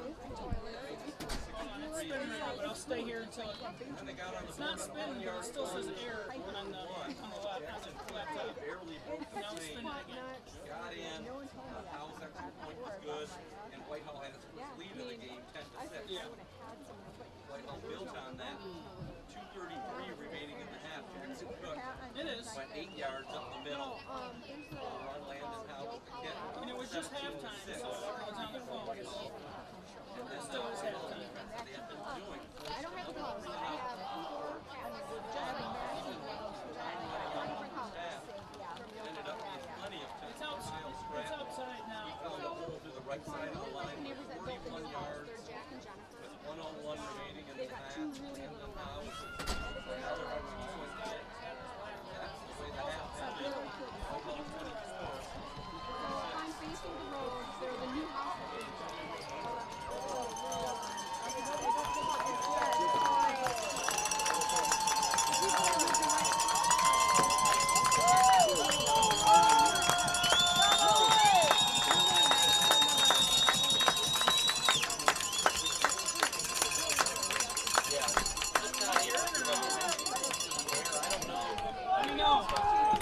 All right. Hey, Cal. Needs to hit one big play. You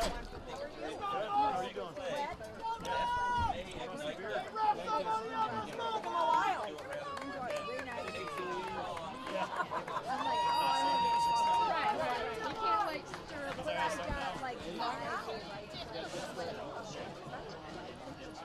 Hey, Cal, let's go ahead and put your headphones on. I'm not sure if we're on the air, but let's just call it. And when it comes back, at least we'll have a flow. All right?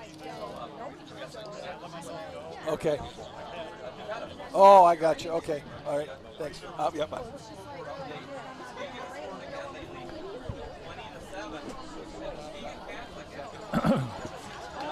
Let me know when you're ready. We're just gonna start calling them. That's the way it is. Yeah. Oh, are we? Okay.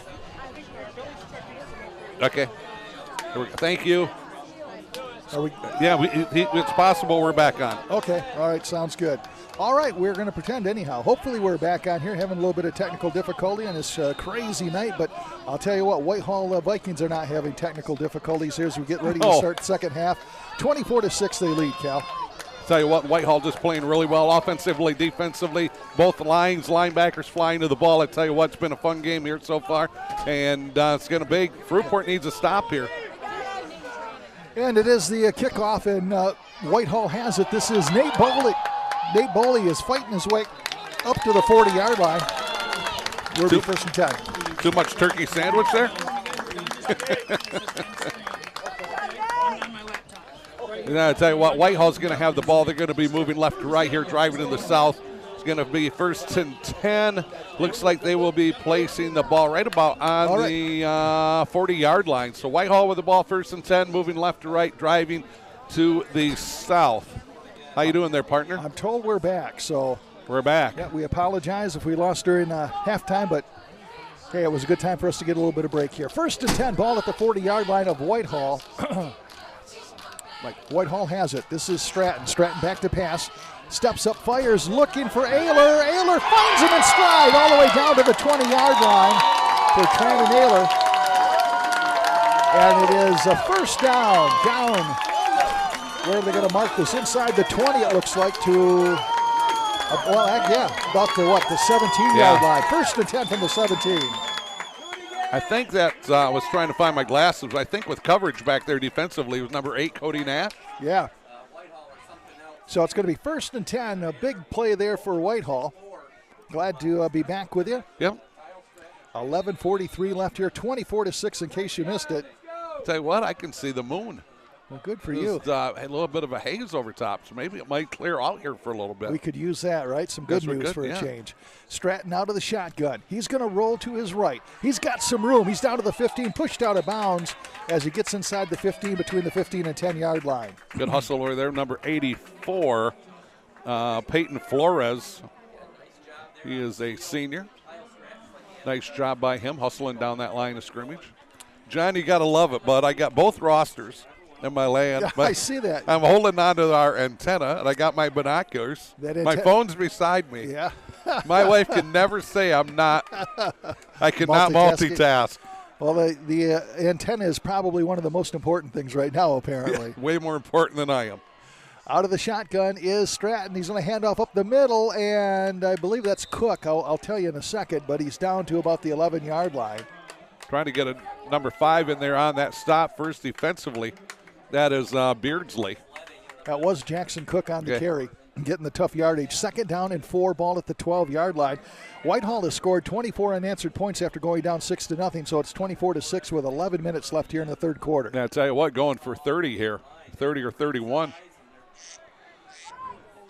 Arlene says, hey, we're sounding good. All right. Thank you. Appreciate that. I got a score when you're ready. All right. Out of the shotgun is Stratton. Going to hand off up the middle, and not much, down to the 10-yard line. He's got to get down, I don't know. I don't think he's got the first down. Go ahead, Cal. Shore is 14-7. They're ahead. Okay. This is St. Joe 28, Zeeland West 20. All right. I got another text here. I got that was Arlene saying sounding good. Going to be fourth down and 2 yards to go, ball at the 10-yard line. Stratton out of the shotgun. He's going to keep it around the left side, and he is brought down. Nice play there. Oh, the ball is fumbled. I think he's going to be down, John. Okay, I think so too. Yeah, that ball came out late. Yeah, but what an effort there by Fielstra, number 44, I believe, on the stop. Good job by the official. You know what?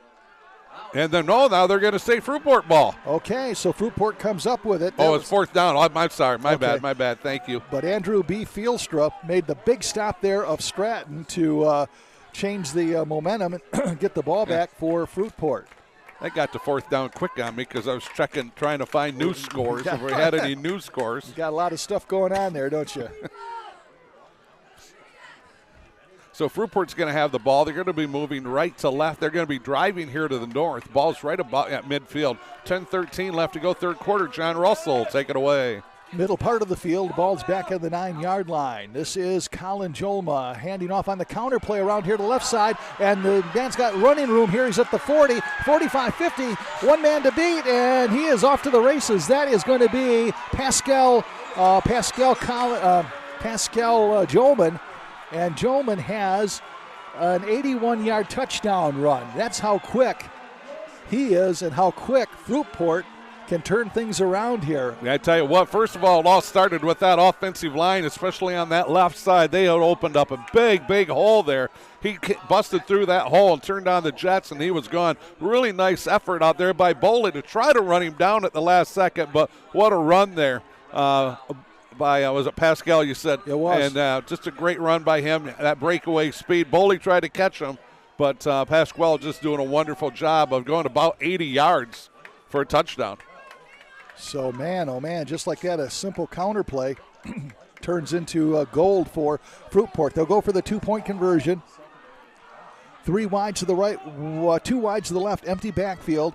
This is Colin Jolma out of the shotgun. His brother comes in motion, and it is going to be a handoff to Pascal again, and he's around the corner. Flag comes in. Pascal trying to still get in the end zone, but he's denied. So the 2-point conversion does not work. Now we're going to see what the flag is. Got to believe, John, it was a holding. There was a couple of Fruitport guys out there and about 3 or 4 Whitehall guys. Right. Because they're trying to spread that play. That play was going down the line of scrimmage, and I think that's more than likely going to be a hold because it happened right during the play, and it is going to be a hold. All right. So holding on the Fruitport Trojans. And Whitehall will decline it, of course, because the 2 points the conversion did not work. So 9:59 left here in this third quarter, 24-12 now. So all of a sudden, Fruitport down by just a dozen. Reed City 14, Muskegon Catholic Central 7, Oak Ridge 22, Belding 8. Reed City 14, Muskegon Catholic 7. I think I might have just trying to find some scores here. Newberry Munising. We have some people down here interested in that. Newberry versus Munising tied up at 14 all. If we can get a South Christian and a Unity Christian, I'm saying that towards Arlene if she's listening, or Rick if he happens to be listening. If we could get that score, that'd be pretty important too. And I would like a Muskegon score. Okay. And an updated short score if possible. We don't want much. Yeah, that's right. Not much. Not much at all. All right. Fruitport getting their way back into this one now. You think maybe onside kick here? They might. This game feels a lot closer now than what it did at halftime. It does, isn't it amazing? 6 points closer. A little pooch kick, and it is going to be fielded back at the 30-yard line. Up, that is going to be Lucas Palmer, and Palmer is across the 40 to about the 41-yard line, where it'll be 1st and 10 from that point. You know, Lucas did a really nice job. Started out on that left side and came back up in the middle, found a little bit of a seam there, and I thought he was going to go a lot further. Right. But nice job by Fruitport's defense. Shores 14, they're up 14-13. Oh, the Big Reds rolling now, 27-7. South Christian 21, Unity Christian 14 in the third quarter. Okay. So thank you. Appreciate that, Arlene. Seek and ye shall find, or something like that. This is Stratton out of the shotgun. Here comes a jet sweep. This is Boley. Boley's at the 45-50. He's down to the 45-40. Cuts back at the 35, down to the 30. Nice run there by the senior Nate Boley for another first down. He's had some big runs tonight. He certainly have. But tell you what, I want to highlight Trannon Ayler. That kid just blocks and blocks and blocks. He's out there at that wide receiver spot, and he just engages a defensive back and does not let loose. Trannon Ayler. I mean, that play once again picks up additional yardage because of the Trannon Ayler block. You know, that's another. We've seen them play in the first half. I think maybe it was Boley that had it, but Trannon's block gets him another 20 to 25 yards. That's fundamental football right there. Really is. And that's why the score is what it is. All right, it's going to be 1st and 10 from the 27. Stratton out of the shotgun. He is going to keep it. Now he pitches it over here. I believe that's Boley. It is, and Boley is hit hard, and he might gain a couple of yards before he pays the price there.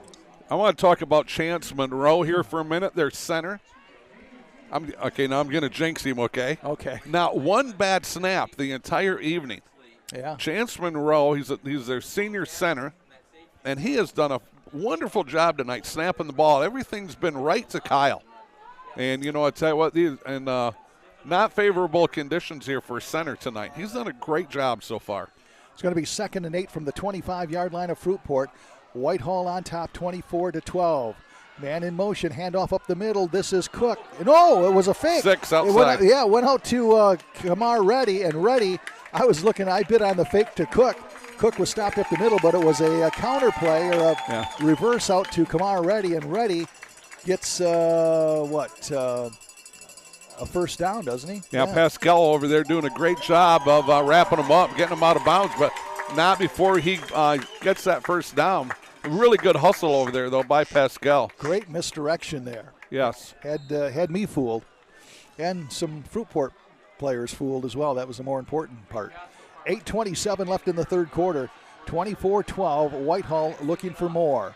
Here comes the power sweep to the right, jet sweep to the right. This is Boley cutting it back up as he's down inside the 15 to the 14-yard line. Gain of about 3 before he's brought down. Good job by that Fruitport defense that time. Just flying down that line of scrimmage and did not give Boley the cutback lane that he was looking for. Right. Good job by the Fruitport defense. So 8:04 left here in this third quarter. John Russell along with Cal VanSingel. You know, John, wasn't that long ago. Whitehall was right down here, and Fruitport held them to a 4. Held them on 4th down. So see if they can do that again. Well, that would be huge for them. Defense has to dig in. This is Stratton. Now it's another quarterback draw. He ran one of these for 41 yards here in the first half. Now he's around the right side, trying to tightrope walk, but winds up stepping out of bounds in the neighborhood of the 10-yard line. And we got a penalty, and it's coming back. Ball's going to be placed on about the 22-yard line. Blocking the back on Whitehall. Very easy. Very easy for the official to call. I mean, it literally happened right in front of him. So this will be marked off from the spot of the foul with 7:39 left in the third quarter. 24-12, Whitehall on top, and they will mark the penalty off right now. Again, the last score we got is... Did you say 21-14? Yeah, you mean for South Christian, 21-14. Yes. With in the third quarter. Yep. Keep a tight one on that one, Arlene. That is an important one. Thank you. Good job, Arlene. Back to pass is Stratton. Here comes the rush. He eludes it. Middle. Stratton fires it over the middle to Bowley. Diving for it. Did he make the catch? He slid down at about the 7. And now another late flag comes in. Yeah, good call by the official. Bowley was completely down. It wasn't a violent hit, but it was a hit. Bowley was down. A Fruitport defender comes in and just hits him in the back. It was not violent, but Johnny's down. And this is week 11? Yeah. You know now when somebody's down that they're not going to get up and run. It's not the NFL. It's a very simple call. And so I wasn't sure if the catch was even. Yeah, personal foul. Okay. Yeah, that's academic, but it was. I'll tell you what, if it may have been a catch, but it was a nice effort there by Bowley at the minimum. He came down sliding between the 10 and the 5 yard line. Yeah, I seen him coming free there in the middle. You got to figure Kyle's going to see him, and nice pass, good catch. And that's just going to move the ball even closer yet. Yeah, you're going to have a 1st and goal at the 4. So Fruitport comes down and scores a 91-yard run by Pascal Jolman, but here is Whitehall. That's got to be demoralizing for the Trojans if Whitehall bangs this one in. Yeah, certainly. You got yourself back to within 12, a couple of touchdowns. And if they can bang one in here, here's a handoff. Nope, no. It's a keeper. Again, misdirection. This is Stratton around the left side, and he is in for a touchdown. 4-yard touchdown run for Kyle Stratton. Again, they do such a great job of selling that handoff to Jackson Cook. And again, I bid on that. And meanwhile, Stratton streaks around the left side for a 4-yard, 3-yard touchdown run with 7:15 left. And that bumps Whitehall back up to 30-12. Got an update. Forest Hill Central 19, Mona Shores 14. Alrighty. 19-14, Forest Hill Central with the lead over Mona Shores. Once again, Muskegon 27-7 over top of Coopersville. Last we heard. Landon Howe's going to try the extra point out of the hold by Bowley. Nice snap. Kick is up, and it is good. 31-12 now. 7:15 left. Fantastic special teams play here tonight by the Whitehall Vikings. And miserable weather. I mean, it stopped raining now again, but the field's wet. And I'll tell you what, special teams have done very, very well here tonight. That's, I think that's, they got 7 of the 31 points here just on special teams. And I'll tell you what, that is, as we said, kind of demoralizing for Fruitport. I mean, it was a 91-yard run by Jolman, Pascal Jolman.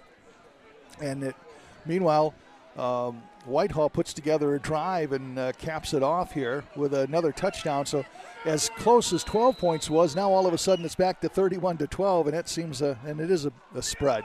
Here comes a little squib kick again, fielded by number 14 for Fruitport. That is going to be Ethan Klein.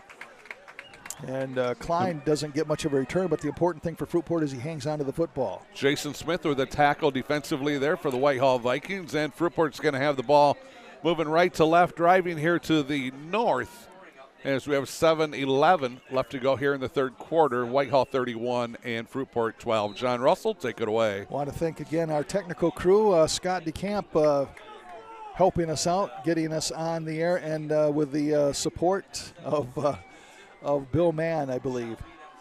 So I want to thank you, Billy, for, even though you're not here, you're here in spirit. We appreciate that. 1st and 10, ball at the 38-yard line. This is going to be Colin Jolma. Man comes in motion. That's Cody Nash. A little pass over here right to Cody, and Cody has it around the right side, and he is taken out of bounds after a gain of about 3 or 4. And there's a personal foul on Whitehall.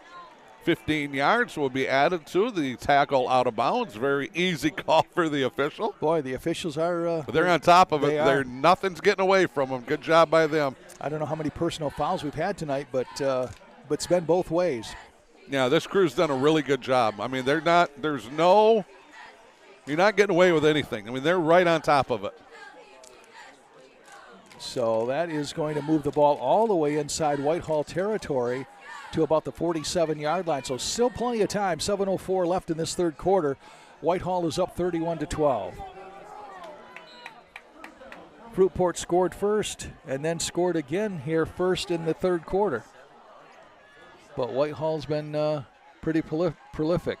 Here's a run, quarterback run around the right side by Colin Jolman. Loses his footing as he gets to maybe a yard or so, it looks like.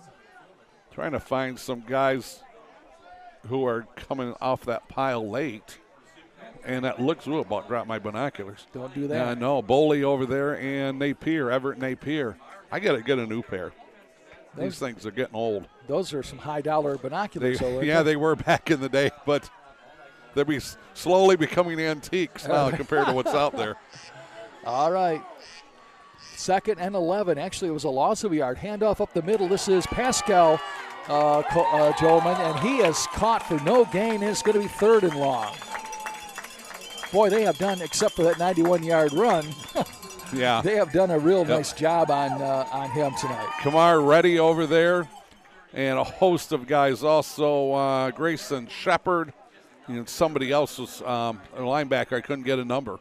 Was in on that. So 3rd and what? 3rd and 11, you said? 3rd and 10 now. So he gained about a yard on that. Ball at the 47-yard line of Whitehall. 6:23 left. 31-12. Whitehall with the lead. Colin Jolma out of the shotgun and a timeout called by Fruitport. Yeah. Yep, sorry. No, you're fine. That'll give me a time to talk about Grieve Law. PLC offer affordable legal services for estate planning, probate, and trust administration and Medicaid eligibility. They are helping people in and out of the office.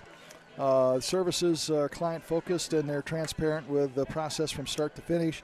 Also specialize in kind of that nasty time that we hope nobody has to go through, but when you do, these folks will help you out. That we're talking about the time of divorce. Grieve Law specialize in that as well.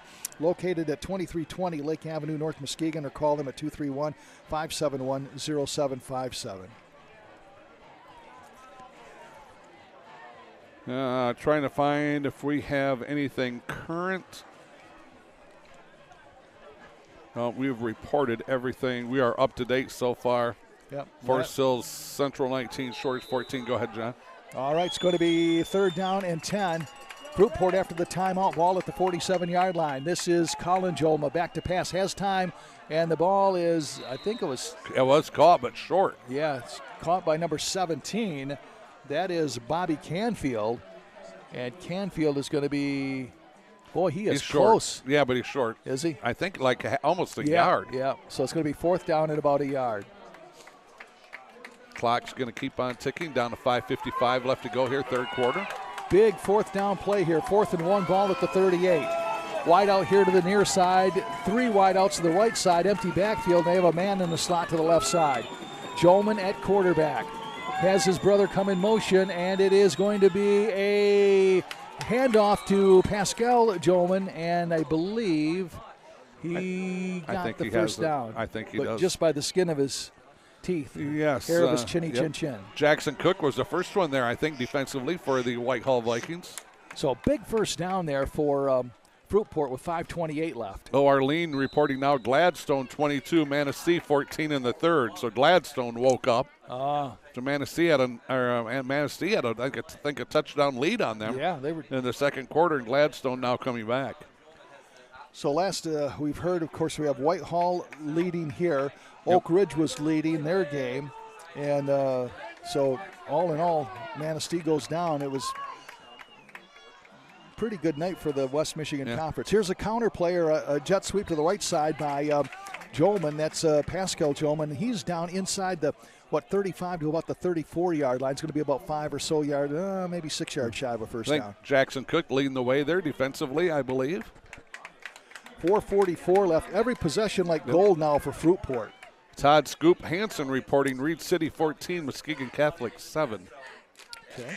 Thank you very much, Todd. Yep. Great guy, one of the good guys. I'll tell you what, does a fantastic job up there in Ludington. And what a year they had, huh? Great year for them. Muskegon 33, Coopersville 7 in the fourth. Fruitport took them out last week. Ludington, I mean. Here's a counter play to Nash. Cody Nash breaking free.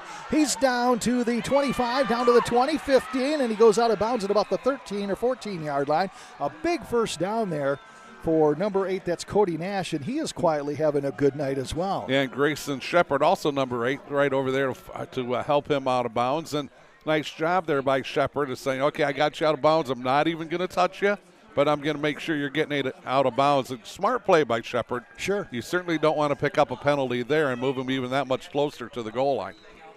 1st and 10, ball at the 13-yard line. Again, a crucial series here for Fruitport. Want to get themselves back into this game. Here's a counter play left side. And man bowling his way down to the 10-yard line. I'm not sure if that's Nash or not. I'll tell you in just a second as soon as he gets up.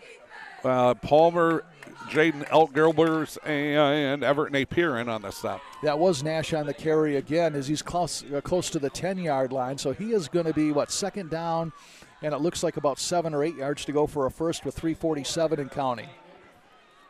Go ahead. Grayson Shepard's out of the game. He's right down in front of you. I think he's got some tightness in his calves. Oh, man, yeah, they're looking at him. Boy, you hope that it's not going to be anything. Yeah, they're trying to get maybe like a cramp out. Yeah, I think so, yeah. Out of the shotgun is Colin Jolman. He's got his brother standing next to him. Now it's going to be a rollout for Jolman, and Jolman trying to turn the corner. But again, great. I'll tell you what, that's been the story of the game for Whitehall. They've just been able to contain. Usually these guys for Fruitport with their speed get around the outside, and it's Katie bar the door. But Whitehall has been able to rise to the occasion and keep them contained for the most part. Yeah, Cook once again over there. Forest Hill Central 26, now Mona Shores 14 on the 3rd. It's going to be 3rd down at 4 yards to go from the 7-yard line. So they can get a first down without a touchdown. 2:52 left. This is Colin, and he's going to keep it himself up the middle. He's got a little seam, and he's in for the into the end zone for a touchdown. 7-yard touchdown run for Colin Jolman. And Fruitport refuses to die here. They have cut the lead now 31-18 with 2:44 left in the 3rd quarter. But for Fruitport, it becomes paramount that they make some stops defensively here. Well, first thing, John, that offensive line doing a nice job of opening up a hole for him to get there. And then those linemen also peeled off and picked up a couple of linebackers. So you're correct on the next statement. They need stops, and they can't stop anybody tonight, it seems like. Every time Whitehall gets the ball, they score. The only people stopping Whitehall is themselves with the 2 costly turnovers. And it'll be a 2-point conversion try for Fruitport. They have not been successful in both of their tries. Well, this will be their 3rd try, right? Yeah, 31-18 with 2:44 left. And that's 6 more points. If they don't get it here, it's another 6 points that they have left. Yeah, you're absolutely right. That is huge. Because of special teams play. And this would be a special teams play. Empty backfield. Snap is low. Here comes the rush. A throw, and it's going to be incomplete. What a great rush there by, is that number 26? Maybe no, it's 20. It's Everett Napier. Man, Isn't it 20? Pretty sure it is. Okay. Yeah, he came in and put a great pressure on the quarterback there. Yeah, nice job by Everett there. But tell you what, that quarterback could not hardly get set at all. So another 2-point conversion goes down the tubes for Fruitport. So now it's 31-18 with 2:44 left. Look at the white hat. The umpires having a friendly chat with Nate Boley. But maybe about just, hey, telling you guys, no, don't make a silly mistake. I want to salute this offensive line for Fruitport here. We got Ricky Wiggins, Camden Carrillo, Caleb O'Neill, Caden Bell. I believe he's playing with a broken hand if I remember Nate Smith telling me that. And Brad Kemmerling. Those guys, they're a bunch of beef up front, and they've done a good job here tonight, especially that drive. They've done a really good job. Haven't seen them, wasn't sure who their starters were. But, yeah, kudos to those 5 guys up front. They're working hard here tonight. They got 18 here on a good Whitehall defense. And here comes the kick. High into the air and over to the far side. That is going to be Boley. Now, Boley's going to switch, and he is going to go down. He tried to switch directions back at the 20-yard line. The important thing is he hung onto the football, and I'm sure that's what Tony Sigmund's saying. He said, I don't care if you gain a yard, kid. Just hang onto the football with 2:35 left. Good special teams play right there on that Fruitport defense. The kickoff team, as they hustled right down there, wrapped them up, and brought them down before Boley could even get going. So there you see an excellent job by special teams here by the Fruitport. Trojans. Last we heard from Arlene on the South Christian game, still 21-14. That's been a while. That was a third quarter score, so I don't know if we got anything new on them or not. I got Reed City 22-7 over top of Muskegon Catholic. Okay, thank you. Back to pass goes Stratton. Again intended for Ayler, and he hits him in stride at the 50. And Ayler puts his man down, and he is gone for a touchdown, 80-yard touchdown pass from Kyle Stratton to Trannon Ayler, his number one receiver. Man, hit him in stride again, Cal, and then Ayler just put a man down with a stiff arm. In fact, it looks like that Trojan player may still be down at about the 30-yard line, and then he went the rest of the way. Yeah, I tell you, he really cramped up, and kind of right when he got there, thinking his calf maybe exploded with a big cramp and just couldn't keep going. They're down there working on him right now, also trying to get that cramp out. But beautiful, beautiful play, pitch and catch there again by the Whitehall Vikings. One play, and what was it, like 70 or 60 yards and gone. I mean, just They scored just so quickly. Go in the books as an 80-yard touchdown pass. Again, hitting Ayler in stride at the 50. Those guys are uncanny. Yeah, they just it's unbelievable. You know, you said it so well in the first half, Cal, where they kind of, Stratton led Ayler, a little bit too far, and you said something about then, and it's true. I mean, it was so weird that, people miss passes all the time. Yep. But these guys are usually so in sync that it was actually odd to see him outthrow Ayler by about, 7 yards or so. Yeah, right? It was definitely a ways out in front of him, and it's like, we both wow. Yeah, you don't see that. No, these guys are. They're like you said, they're dialed in, those two guys. Right.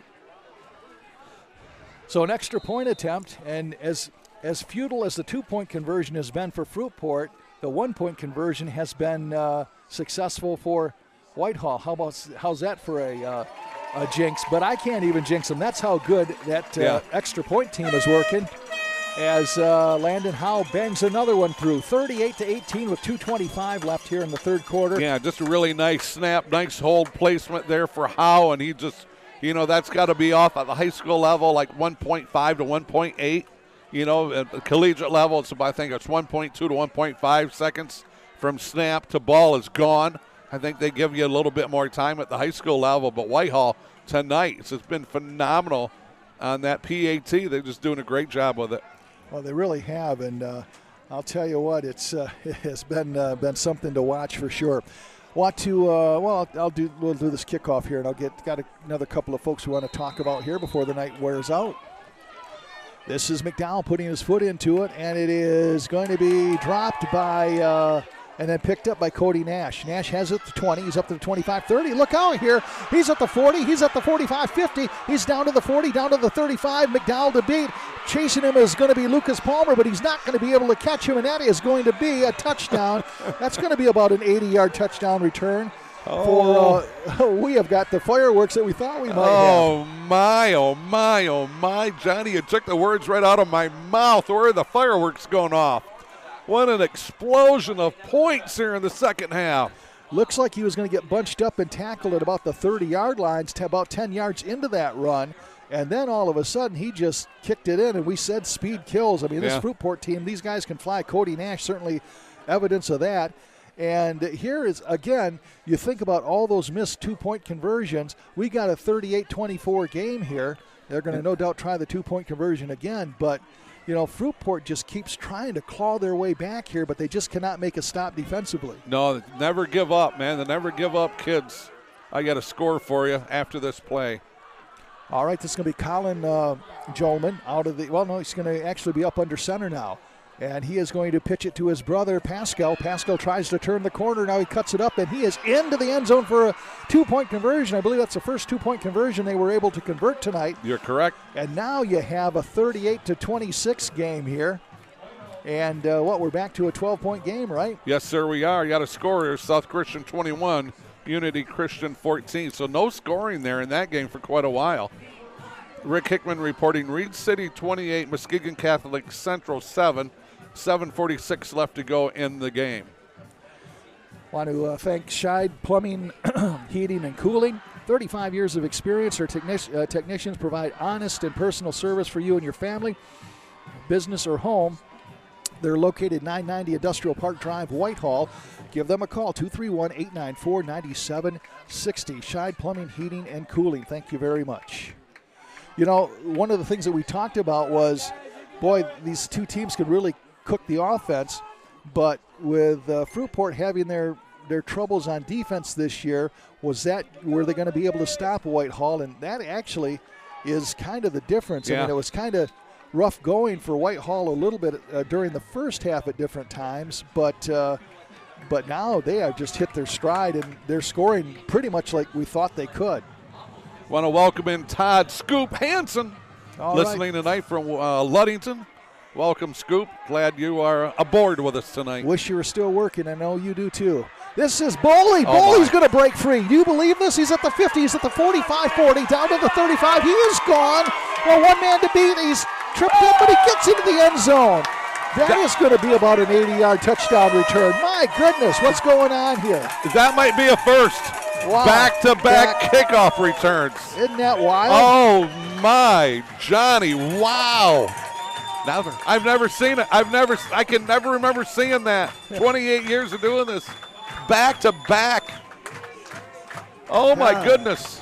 And we talk about being demoralized if you're Fruitport. I mean, you have scratched and you have clawed. You've done everything. You've returned kicks. You've made drives. Yeah. You've tried to answer the scores, but Whitehall just keeps coming right back and puts you back down 44-26 with 1:55 left in the third. John, if my math is correct, we're at 70 points and we have another quarter to go yet. John, we got 2 minutes to go in the third. I know. With the way, yeah. Oh, my goodness. Yeah, we still got a lot of kickoffs to go. Yes. And here's the extra point, and another one's good for Landon Howe. Boy, Boley's got to be, he's staying down. He's got to be sucking air. He just ran one back at least 80 yards. And I'll tell you what a game Boley has had, huh? Oh, one for the ages. And it goes back, remember the first half where he was having he did fumble down at the 10-yard line. Yeah. Remember that? The other almost scored then. And had a little bit of trouble hanging on to the ball in the first half. And, it's been raining and it's nasty. And there was a point where Tony Sigmund just patted him on the back and said, hey, you're our guy. Don't let – and you could tell that Nate was just trying to make so much stuff happen. And once he kind of relaxed a little bit and took a breath, he has been the Nate Boley that everybody expects. And you know what? You got to take – Boley had that 60 – that was with a 60-yard run that he fumbled on. Right, He'd have another 60 yards of offense. I know. To his credit. And here's, again, a little squib kick, and this is going to make it out of bounds. So – well, we're not going to go back-to-back. No. Yeah, Jack McDowell said enough of that stuff, right? So we're going to put an end to that. 1:55 left in the third quarter. Give me a chance to finish off our list here with Dave Dusenberry, one of our great friends, honest, hardworking, dependable, a Reese Puffer graduate, attended Muskegon Community College, enlisted in the Marines, and he works at Caldwell Banker. Great guy, great for the community, and a great friend of ours, Dave Dusenberry. We appreciate you, man.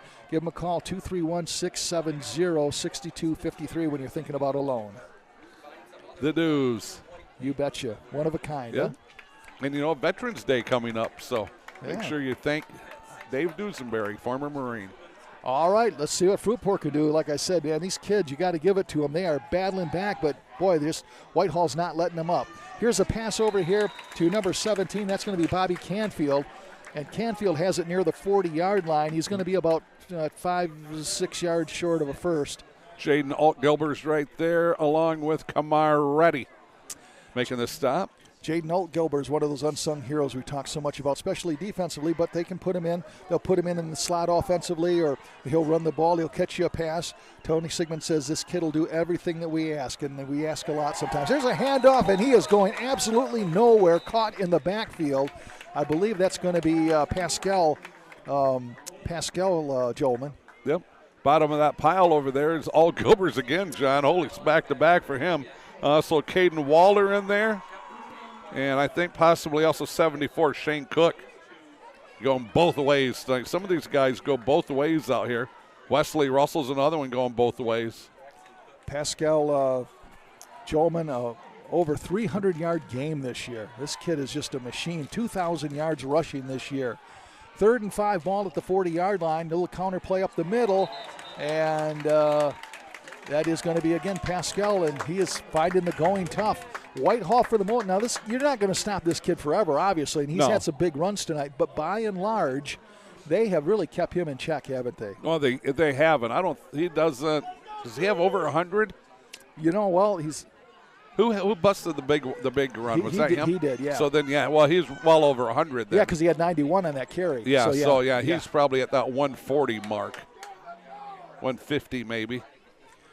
So it's going to be 4th and 6. They're going to have to go for it, and the clock will tick down here to end the third quarter. So the third quarter will be in the books. Fruitport trying to talk about it. Nate Smith, what a job he's done with this Fruitport. I'll tell you what, it's been a long time coming. Fruitport for a lot of years was a power, especially in the old Seaway Conference. And, they're making their first really playoff, deep, well, I say deep, but 16 years was the last time they, I think, made it to a district final, if I'm not mistaken. It's been a long time coming, and Nate has persevered over there. Now, these kids, a lot of them have had success all the way through from their youth football days. They're one of those special teams that you hear about, obviously, that, hey, when these kids get to the varsity, we're going to have some fun, and that's pretty much the way it's been. Now, I know it's not all been fun tonight with them trailing 45-26, but kudos to this Fruitport Trojan team and giving the folks in Fruitport a chance to really enjoy and appreciate football again. Yeah, I tell you what, they've done an outstanding job here representing their community for 11 straight weeks. Got another update. Forest Hills Central 26, Mona Shores 21. So Shores with another touchdown and trying to come back. It's a fake punt here, and now it's a flea flicker pass over here intended for Pascal. He catches it. No, he dropped it. He had it, and then he couldn't have it. He couldn't hang on to it. Oh, my goodness, that was almost a first down. I tell you what, somebody was going for the pick. Somebody was going for a pick, and they missed it. Lucas Palmer, one of the guys getting a big hug, but he was like one of 4 guys down there. Uh-oh, hang on, a flag comes down. This is going to be against Whitehall. So this, I could see the coaching staff very upset with something before that, and then all of a sudden a flag came. So this is going to be something against Whitehall. Yeah, they're getting a sideline warning for one thing. That was an assistant coach who was jabbering. Right. And the officials will listen to so much, but they'll listen to a lot from the head coach. They're not going to listen to much from an assistant coach. You know what? They're going to give Pascal a catch on that. I believe I saw that. So they're going to count that as a catch, and that will be a first down. And that's, I think, what made the assistant coach go nuts. Wait a minute. That's why he probably got mad, because I thought it was an incomplete pass. Right. What they did is it looks like they called that a completed pass, and then he fumbled it out of bounds. And so the ball is going to be right where he went out of bounds at the inside Whitehall territory at the 43-yard line. But, John, that must have just been a sideline warning because they didn't advance the ball an additional 15. Yeah, it was a sideline warning. Okay. South Christian 28, Unity Christian 14. See, a lot of times on that sideline I've found out that they do throw a flag, but it's not necessarily a mark-off penalty. Yeah, but I thought it was on the official the way that he was kind of going out of his mind. This is a counter play around the left side. Pascal Jolman trying to get around the corner, and again the Whitehall Vikings really just contain it and refuse to let that speedster get around the corner. Reed City 36, Muskegon Catholic Central 7, so Catholic Central season's going to come to an end. And once again, I don't know if you heard me, South Christian 28. Oh, I did and not. Unity Christian 14. Okay, so it looks like they're taking control there. And that's probably in the fourth quarter by now. Update from Gladstone, late fourth quarter, Gladstone 30, Manistee 14. Okay, that's from Scoop. So Gladstone has kicked it into gear there. Hello, ladies. Going to be second down and 11 now. This is a handoff to Pascal Jolman, and he goes down, and a late flag comes in. So let's see what this is all about. It's going to be a tackle for a loss, but it's important to see what this penalty is going to be. It's thrown from the defensive backfield. I tell you, we got a lot of good sportsmanship going on out there. We have both teams helping each other. A lot of guys helping each other up. Yeah, despite the intensity of this game. So I'm not sure what the penalty was. Going to be holding against, it's declined. Declined. Okay, holding against Fruitport, that was declined because it was a loss on the play. So it's going to be third down and 11. Ball is going to be at the 44-yard line, looks like. And John is slowly starting to rain again. All right.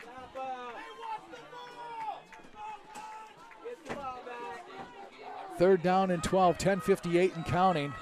Now the clock is starting to become an issue here for Fruitport. Whitehall showing blitz. Back to pass is Colin Jolman. Fires it, and it's going to be a high pass, and it's going to be incomplete. Boley on the coverage. Tried to get a pass out to Nash Cooper, and it was knocked away by Boley, and it's going to be 4th down and 12.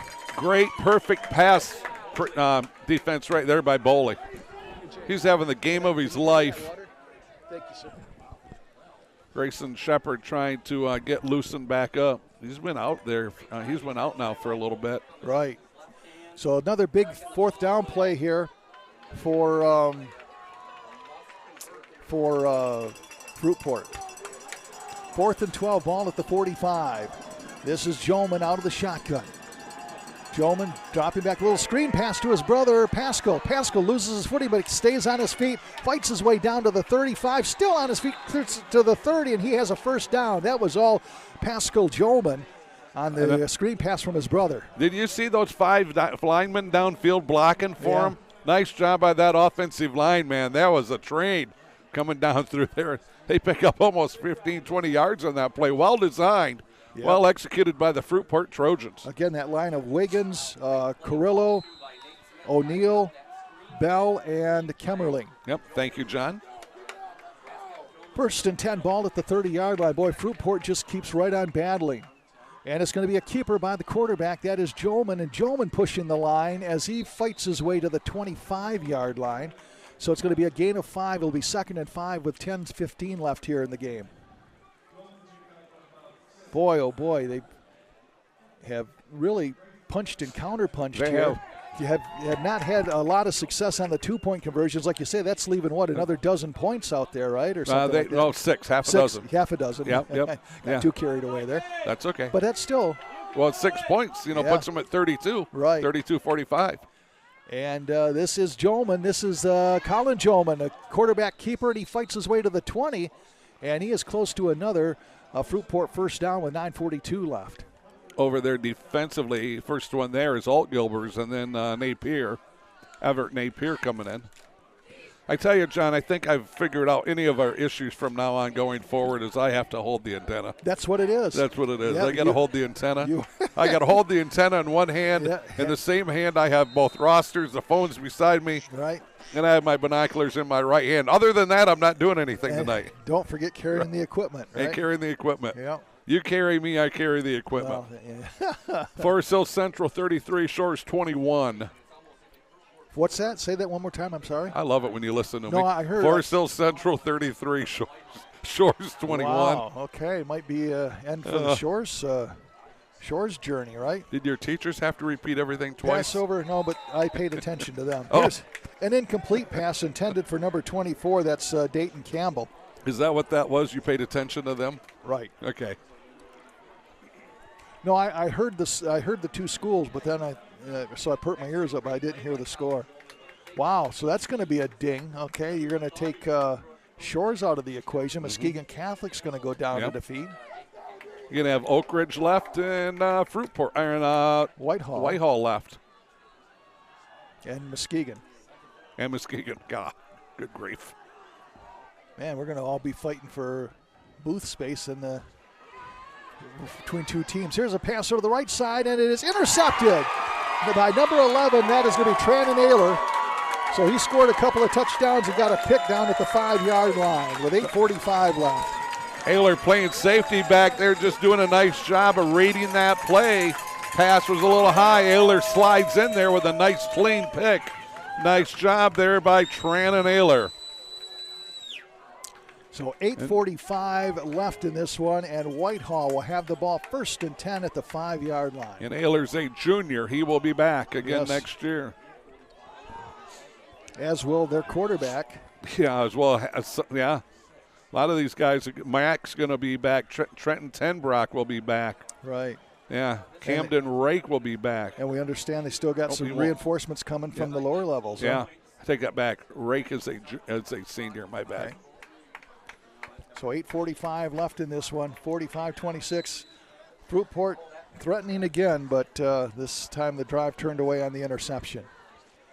Stratton out of the shotgun's got a man standing next to him. Boley comes in motion, and it is a keeper by Stratton. Stratton's up to the 10. He's at the 15. Still on his feet at the 20. He's goes to the 25, 30, and he's escorted out of bounds and then held up there. Nice move there by Pascal Jolman, right? Yeah, Coleman. Yeah, Pascal doing a nice job there. Because he takes him out of bounds, but then just holds him up. Both of them slows his momentum up and his own and the Stratton's momentum up. Smart play, heads up play that time by Pascal.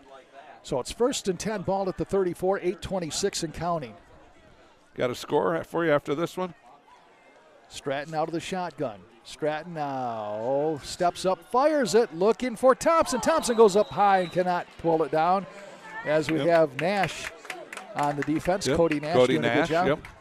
Muskegon 40, Coopersville 14 in the 4th. And at one time, Coopersville was leading that game. By one touchdown. Yeah. By one touchdown. Muskegon does what Muskegon does, don't they? Score and score a lot. Yeah. It takes them a while to get going sometime.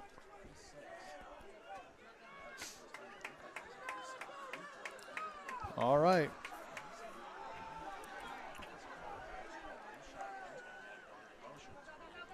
And it's handoff up the middle, and that's likely Jackson Cook, as he's going to get maybe a couple of yards. A little bit of talking going on down there by Fruitport. I don't know what the issue is. 3rd down and 10 with 7:54 left. It looks like there's just a light rain coming down. I mean, light rain. There's been all kinds of rain. South Christian 28, Unity 20. Okay. Whoa, 28-20, huh? 28-20. Okay. Still a game over there. Stratton tries a hard count, doesn't get Fruitport to flinch. 3rd and 9, ball at the 35. 7:28 left, and now we're going to have a timeout called by Whitehall. Mm-hmm. Whitehall wants to talk about it with 7:25 left in this one. Again, can't say enough about our sponsors. Thank them again. I'll do a group thanks here for North Grove Brewers, Van Dyke Mortgage, Foundation Systems of Michigan, Durga Insurance, Green Ridge Realty, Chris Dykema and Sarah Reel, Big Stone Therapies, Grieve Law, Scheid Heating, Cooling, and Plumbing, and Dave Dudesbury, Caldwell Banker. Thank you very much. I want to say hey to Jay Stubbleton, a longtime coach in the Fruitport system, as an old friend of the family, and it's good to see him. We don't see him nearly enough. I'm back. Glad to see Jay here. So, been doing a great job, and I believe he's a freshman coach, and has been doing a good job with the younger level programs here for a lot of years in Fruitport. John, I want to thank Jerry McDowell right here beside me. Couldn't think of his name. Is that Jack's dad? Jack's dad? Yep, Okay. There we go. He's been my enforcer tonight, keeping all my fans off me. He's been my bodyguard right here. Yeah. I'm going to take this guy everywhere I go from now on. Maybe he can hang onto the antenna. Maybe. This is Stratton back to pass. No, he's going to run it. No, he's going to pass it over the middle. It's going to be intercepted, picked off, overshot his intended receiver there, and it's picked off by Fruitport. I want to give somebody credit here as soon as he gets off the ground. Jersey a little bit muddied. And who was that on the, I'll tell you, he's there at number one. That is the quarterback. That's Colin Jolman. Colin Jolma, I believe. A little bit of talking going on down there. So Colin, again, Stratton overshooting a would-be receiver there. Well, you just don't see that, but I mean, good grief for the weather. We'll show him a little bit of love and some credit for throwing as many passes as he has here tonight in this weather. Right. And diming most of them. Sure. Oh, you betcha. He's hit, like I said, Ayler in stride twice. Yeah. So Fruitport's going to have the ball 1st and 10, right about midfield, moving left to right, driving south. John? Boy, ifs and buts. If that last drive goes in here, now we're going to have we got a stoppage timeout of play. Yeah, we do. Yeah, timeout called by Whitehall. They've seen something defensively they didn't like. No, so they're going to be down to one timeout with 7:13 left. But, Fruitport I mean, they're driving down until they throw the interception at the 5. If they bang that one in, they got the ball again here. Like I said, ifs and buts. Yep. But so I got 2 scores. They're older ones, but Okay. so Reed City 36-6. That's a final. all right. So the Coyotes are going to move on. Good job for the Arlene sends that. Thank you, Arlene. Arlene also sends Oak Ridge 30, Belding 8. That's a final. So All right. the Eagles move on. Once again, South Christian 28-20 over Unity in the 4th. The Eagles will host. They'll stay home, and I can tell you who they will play if I can find it here. I got in my reams of paper. They would play the winner of Grand Rapids Catholic and Berrien Springs. Probably Grand Rapids Catholic. And somebody told me that Oak Ridge. I think it was Rick who told me. I've really watched the. You're gonna live okay, or what? I'm good. Okay. Nothing to see here. Just move on. I think he said that Oak Ridge would host. Now I don't know if Grand Rapids Catholic would have a bushel basket full Oh, of you would points. think so. So I'd have to double check that. Got a final for you after this play. All right. Not a good one. Uh-oh. Low snap, and back to pass is Jolman. Jolman fires. It's got a man on the left side coming back for it. Knocked away. Great defensive play over there. That is way over in the corner by, Hold on. I'll help you. okay, that might be, Oh, that is going to be Kamar Reddy. Kamar Reddy. All right. Yep. Thank you. And Forest Hills Central wins it 33-21 over Mona Shores. Forest Hills Central survives and moves on. Sends the Sailors Shore home. Sailors Yep. packing, huh? Second down and 10, 7:06 left. Here's a keeper. Nope, it's a pitch back over here left side. And we got a Fruitport guy with a first down. And Maury's down inside the 20, down inside the 15-yard line. And I don't think that was Pascal. 21 on Oh, the it carry. was. Okay, Yep. It was Pascal. I didn't Yep. think that was him. Boley and Kamar Reddy on the stop, and the rain picks up again. Again, a fake handoff up the middle, and then Cullen turned to his brother Pascal and lateraled the ball to him, and Pascal picked up a big gain there. 1st and 10 down at the 13-yard line. 6:51 left, 45-26, Whitehall on top. Oh, Scoop has got another score for us here. All right. Not local, but it's West Michigan Ball's local. on the ground. This is Jolman picking it up, and he is going to go down all the way back to the 22, 23-yard line. Todd Scoop Hansen reporting Rockford and Caledonia tied at 3. Wow. He is working to confirm that. Okay. That is that's I wonder if that's a weather-related low-scoring game or just tough defenses. Thank you, Scoop. Appreciate it. Good job, Scoop. Even when he's not working, he's working. Yep. 2nd and 17. Ball again on the ground. Jolman picks it up and gets what he can, maybe 3 or 4 yards. So I got to go back. That was Rockford and Caledonia, right? Rockford beat Caledonia about 2 weeks ago. That's right. Pretty handedly. Yeah. And now it's tied up at 3. So, yeah. Just goes to show you never know, right? Mm-hmm. It's always something. 3rd and 15, ball at the 18-yard line, 5:35 and counting.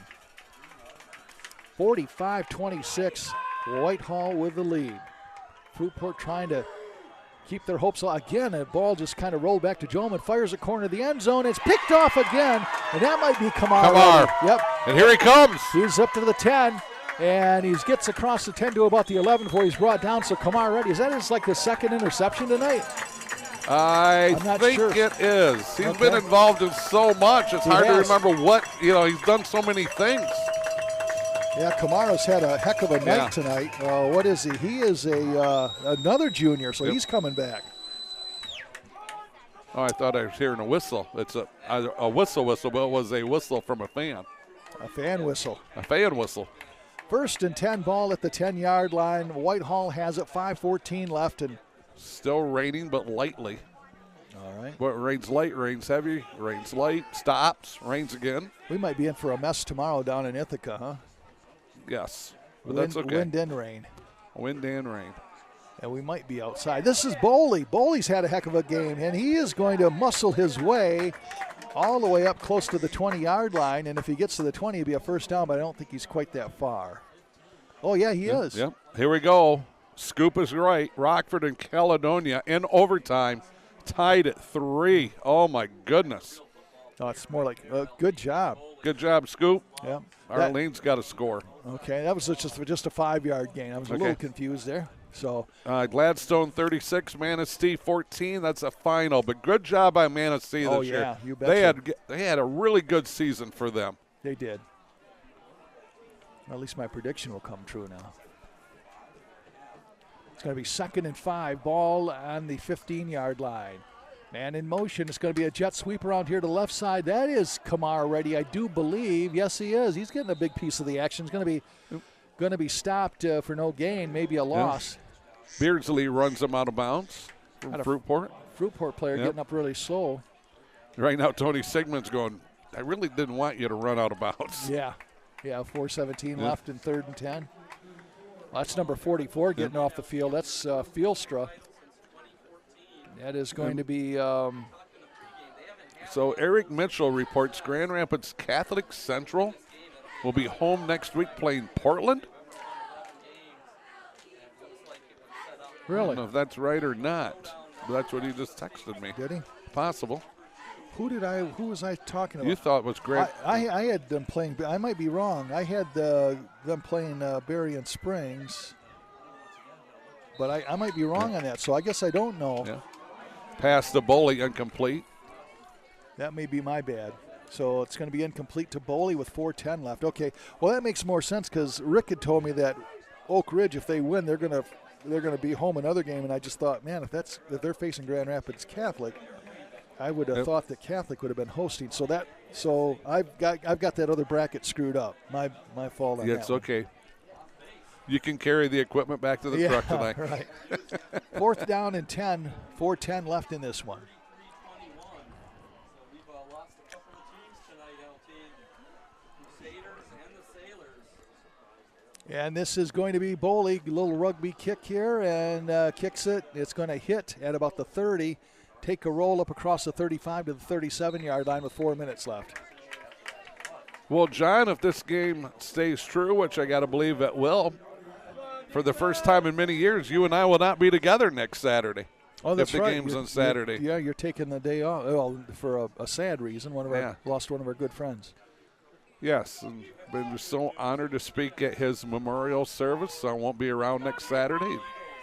I don't miss many, but when that family called and asked me to speak, that was a no-brainer.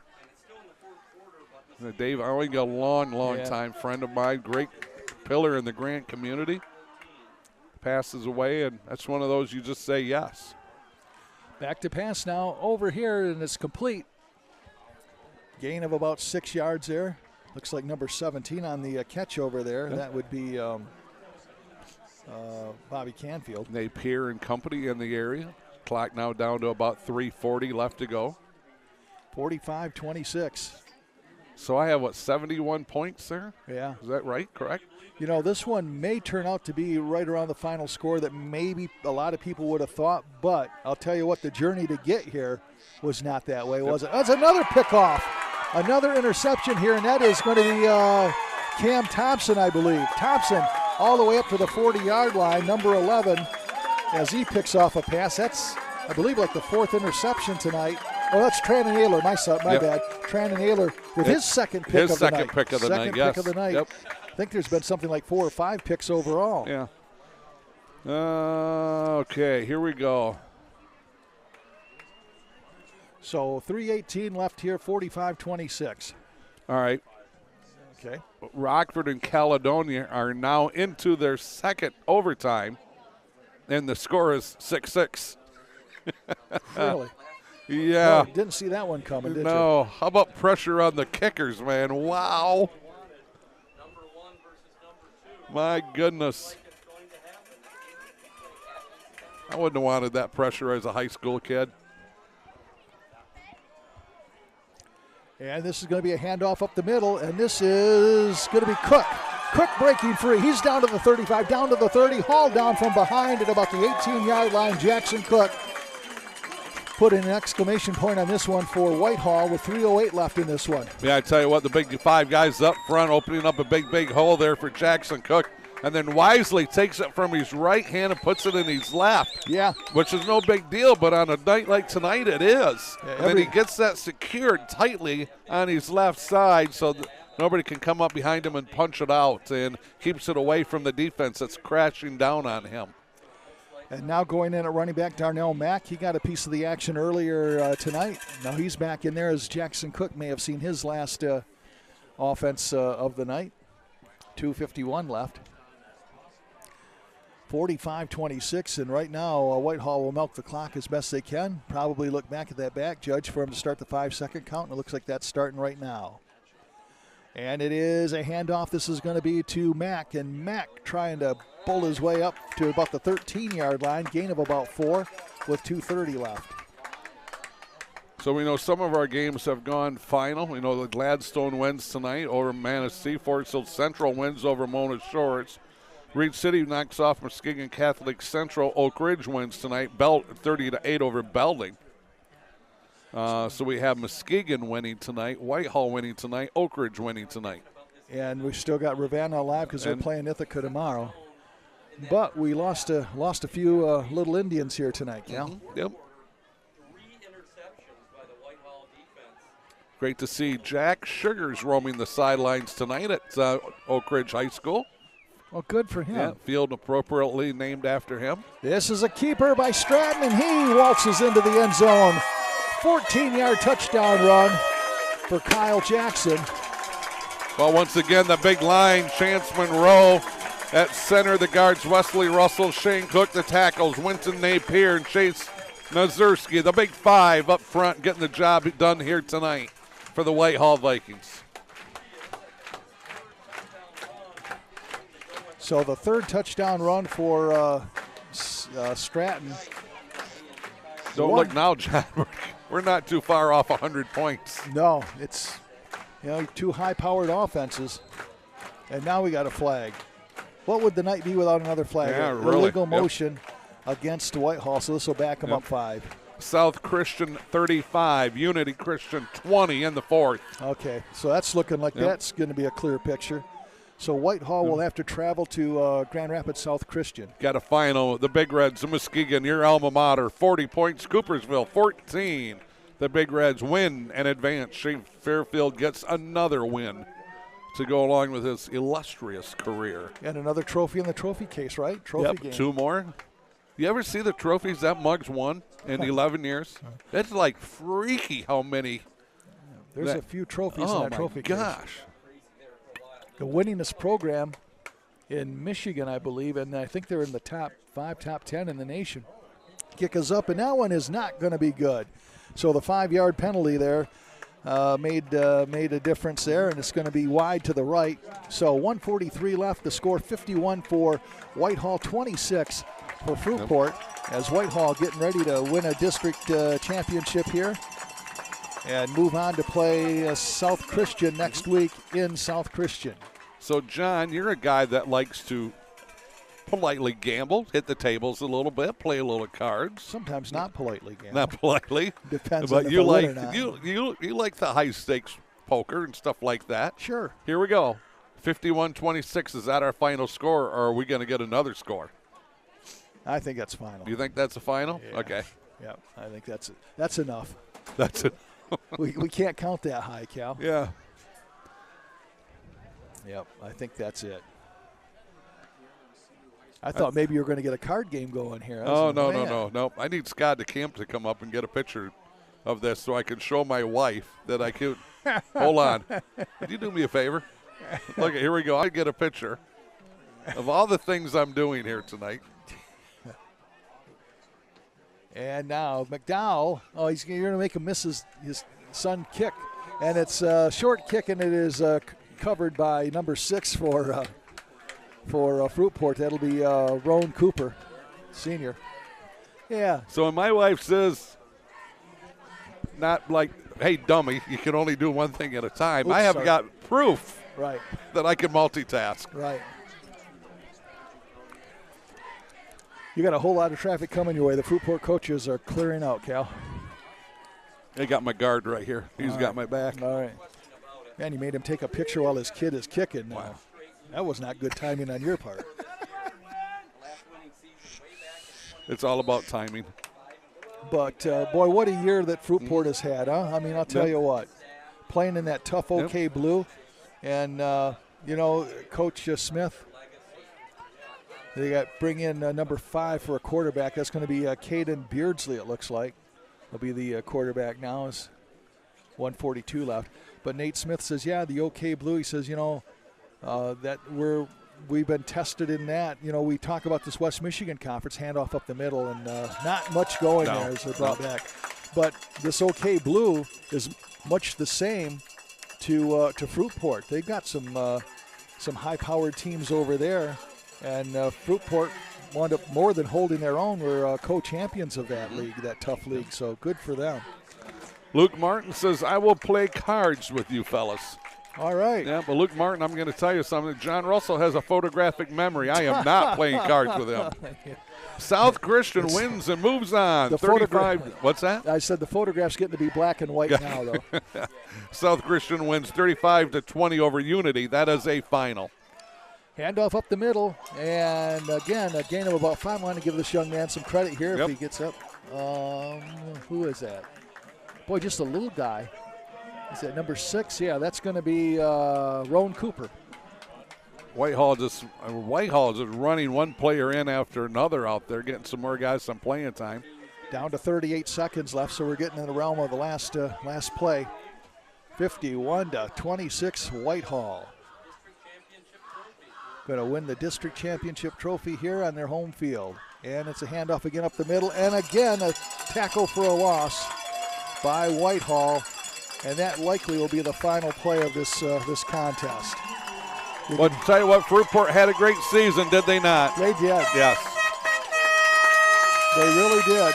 And the final score is going to be 51-26. Whitehall will win the district championship and advance to play in the regional next Friday or Saturday. That's to be determined. But the site will be Grand Rapids South Christian. Here we go. Eric Mitchell now reporting. Caledonia 14, Rockford 13, final in 2 overtimes. Caledonia lost to Rockford in the first one, and they come back and win it here in the second matchup. 14-13, Caledonia over Rockford in 2 overtimes. You know who coaches Rockford, don't you? Cummings. Yeah, you know who he is? Yeah, from White Cloud originally 40 years ago, and we started doing this. It seems like, He was just a little kid. His dad was the athletic director over in White Cloud. Yep. And the dad was Wes, right? Wes was a great guy. Yes. He was all about the kids, and he'd say, hey, have you guys ever thought about calling cross country? They had a good cross country team. And I said, there would be a lot of huffing and puffing, Wes. He said, well, maybe we could get you a helicopter. That was before drones. Yeah, Congratulations. yeah. Have a good weekend. Yes, it was. Take care. Yep, Thank you very much. That was way before drones ever came out. Yeah. And then Wes went on to be athletic director over in Belding, and we met him again during a Fremont game a few years later. Yep. Took care of us, so good for him. I remember that game. You want to know why? Because we got cookies. Well, yeah, remember they had that huge spread, and they jumped on Danny Roan's Fremont Packers, and everybody was so nice to us. Right. And at halftime, Roan makes the adjustments, and that game tightens up in the second half, and they weren't quite as nice to us anymore. Yeah, the cookies quit coming. Yeah. Cal was getting a little bit upset because we were losing cookies. All right, that's going to do it for us as a trophy being presented to the Whitehall Vikings, and they slide into the end zone. The final score here, 51 for Whitehall, 26 for Fruitport. Again, tip of the cap to the Fruitport Trojans on a fantastic year for them in the OK Blue. They're going to lose some talented seniors, but I'm told they got some a good group coming back, and certainly Nate Smith and his crew of coaches will do a fine job to be very well representative of the West Michigan area in that OK Blue. But it's on for the Whitehall Vikings as you hear the fight song in the background. Yeah. Hi, partner. All right. You can see me now. Yeah, there you go. I can see if I can see you now.